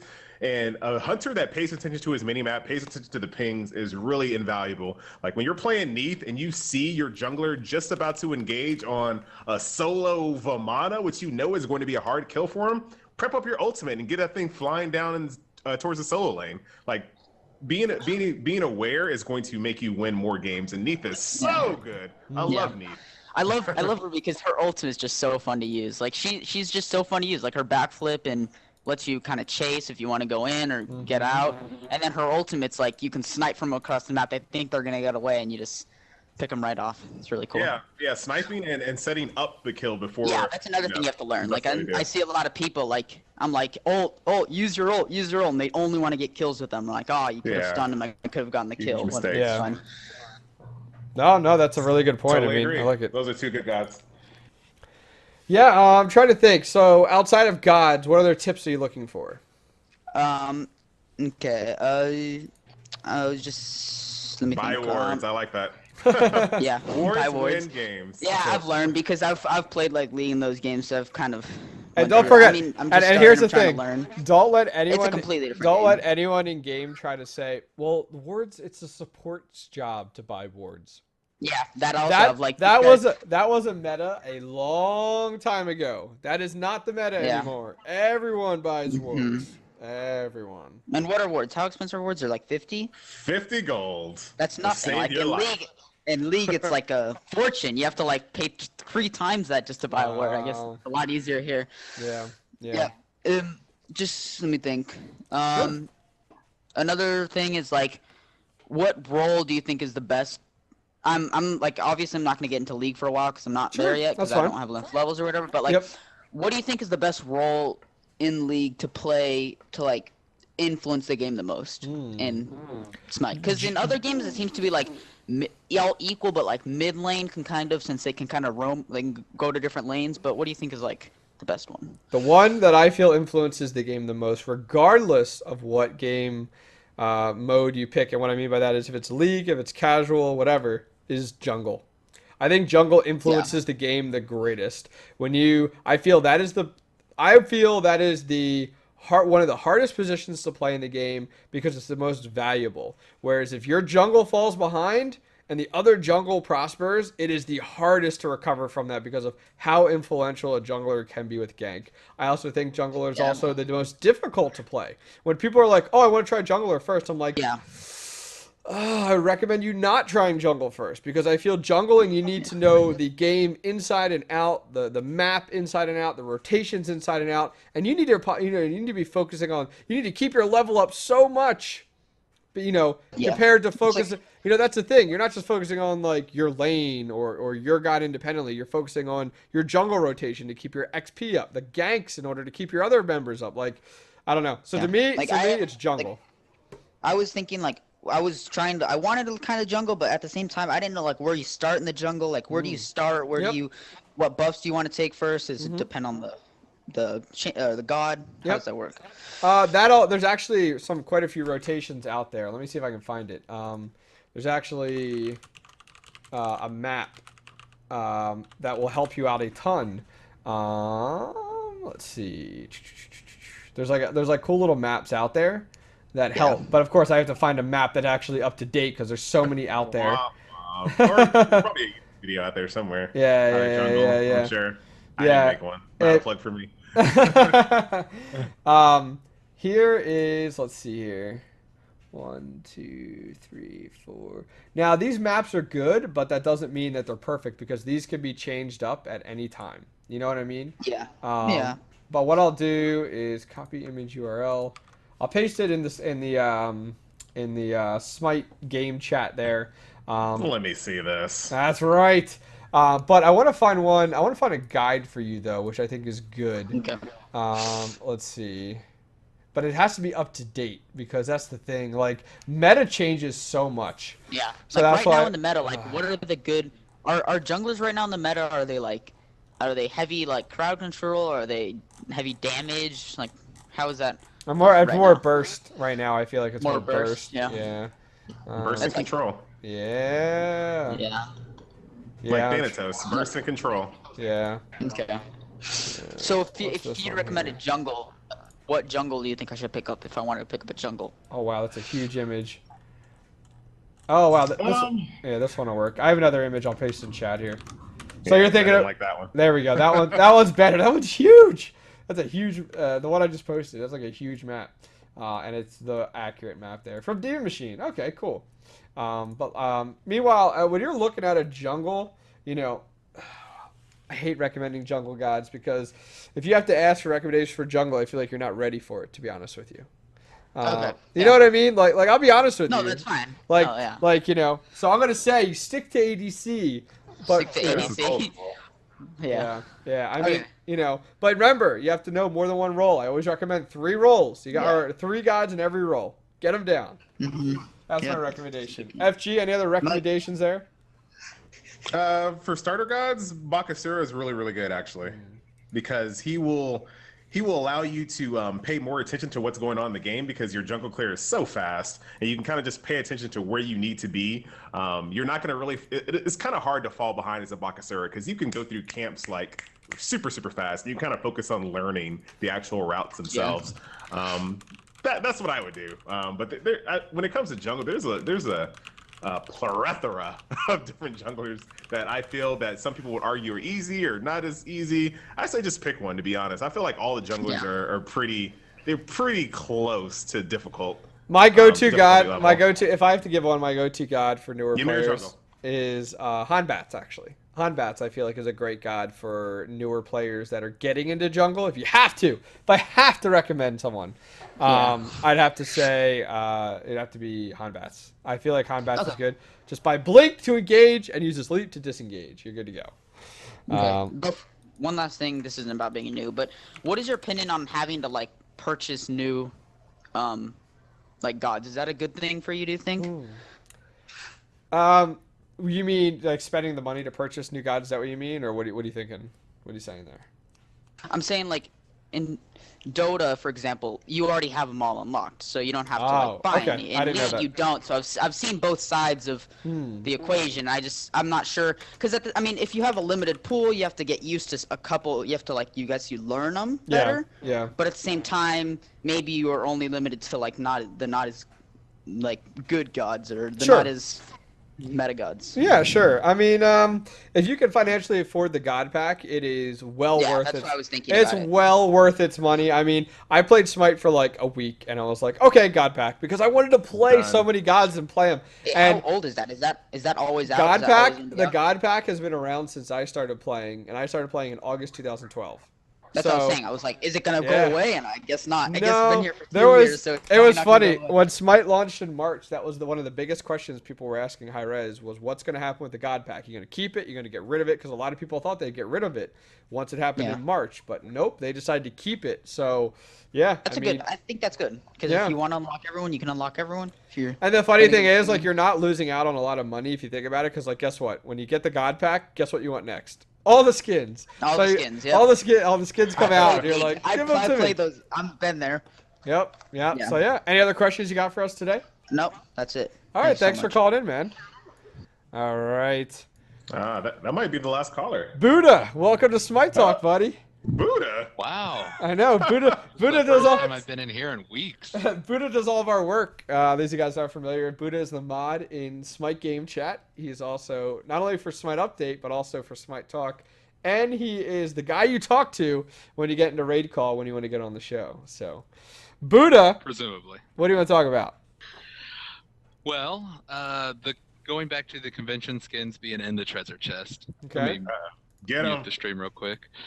As someone who last year I was playing Smite during the Smite launch tournament. Okay. However, I didn't have the funds and only joined like December before the Smite tournament. So even if I did have the funds, it wouldn't been prepped enough time to actually go probably. Okay. So that's one that I was unable to go to, even though I was in the scene. Okay. The convention or Artemis and Kali 2012 and 2013, I wasn't even in the scene yet. Okay.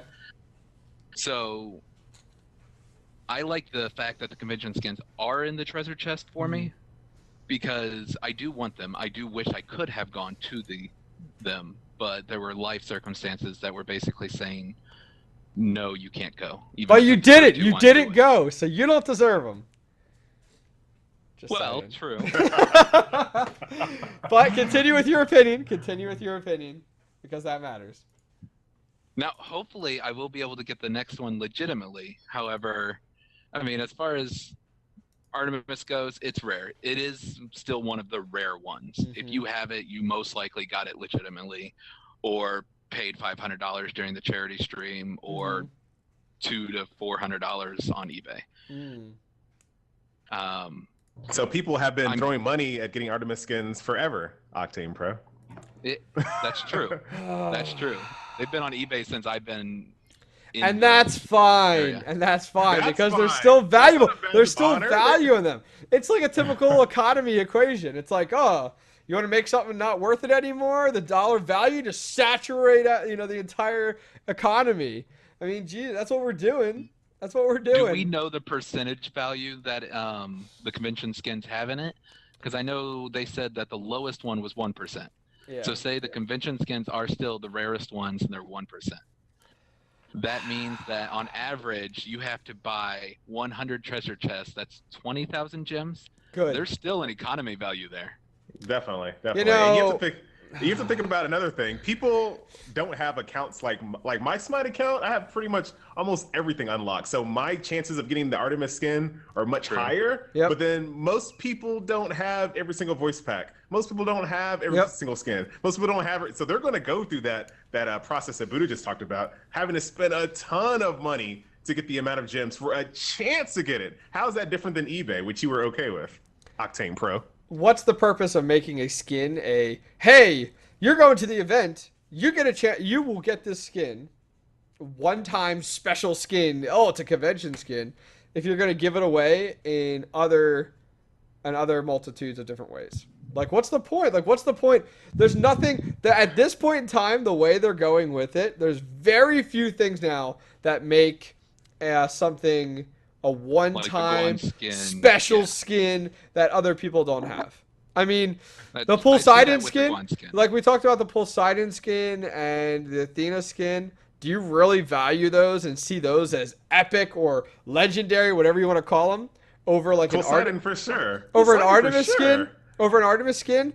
But see, the thing is, like the Poseidon one, you just had to buy it and you were good. As a brand new player, I'm level 1 Smite. I play Smite and I see someone with a Poseidon skin. I think that is a bigger draw than the Artemis recolor. Yeah. As a new player, we're jaded because we were there with Poseidon. But a brand new player, that's your badge of honor right now. That is you sitting in Ogremar as your orc with your two-hand weapon that no one can get.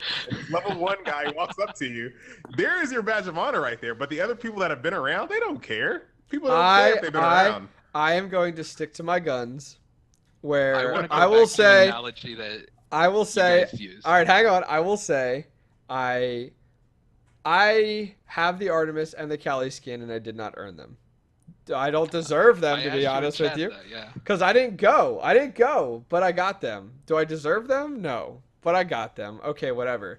But if Hi-Rez was to come out and say from the start, we are releasing these skins, the convention skins, you only get them if you go to the event. Only. There's no Twitter giveaways. There's no, hey, here's tons of boxes of them. What do you think that would do for the Artemis skin value, the Kali skin value, and the Guan Yu skin value? Not from like, hey, let's go on eBay and buy them, because that'll happen. They'll get sold and then they'll be gone.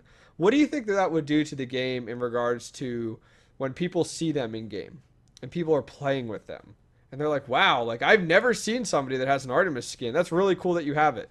Do you think that's more valuable than, hey, let's just offer everything everywhere? So that, hey, if you spend enough money on gems, eventually you'll get your Artemis skin. Not because, and you didn't go to the event, but you'll get it. I'm just saying. So what is your analogy there? What do you got? The analogy you guys used was mounts in World of Warcraft, correct? Correct. Yes. I believe FG.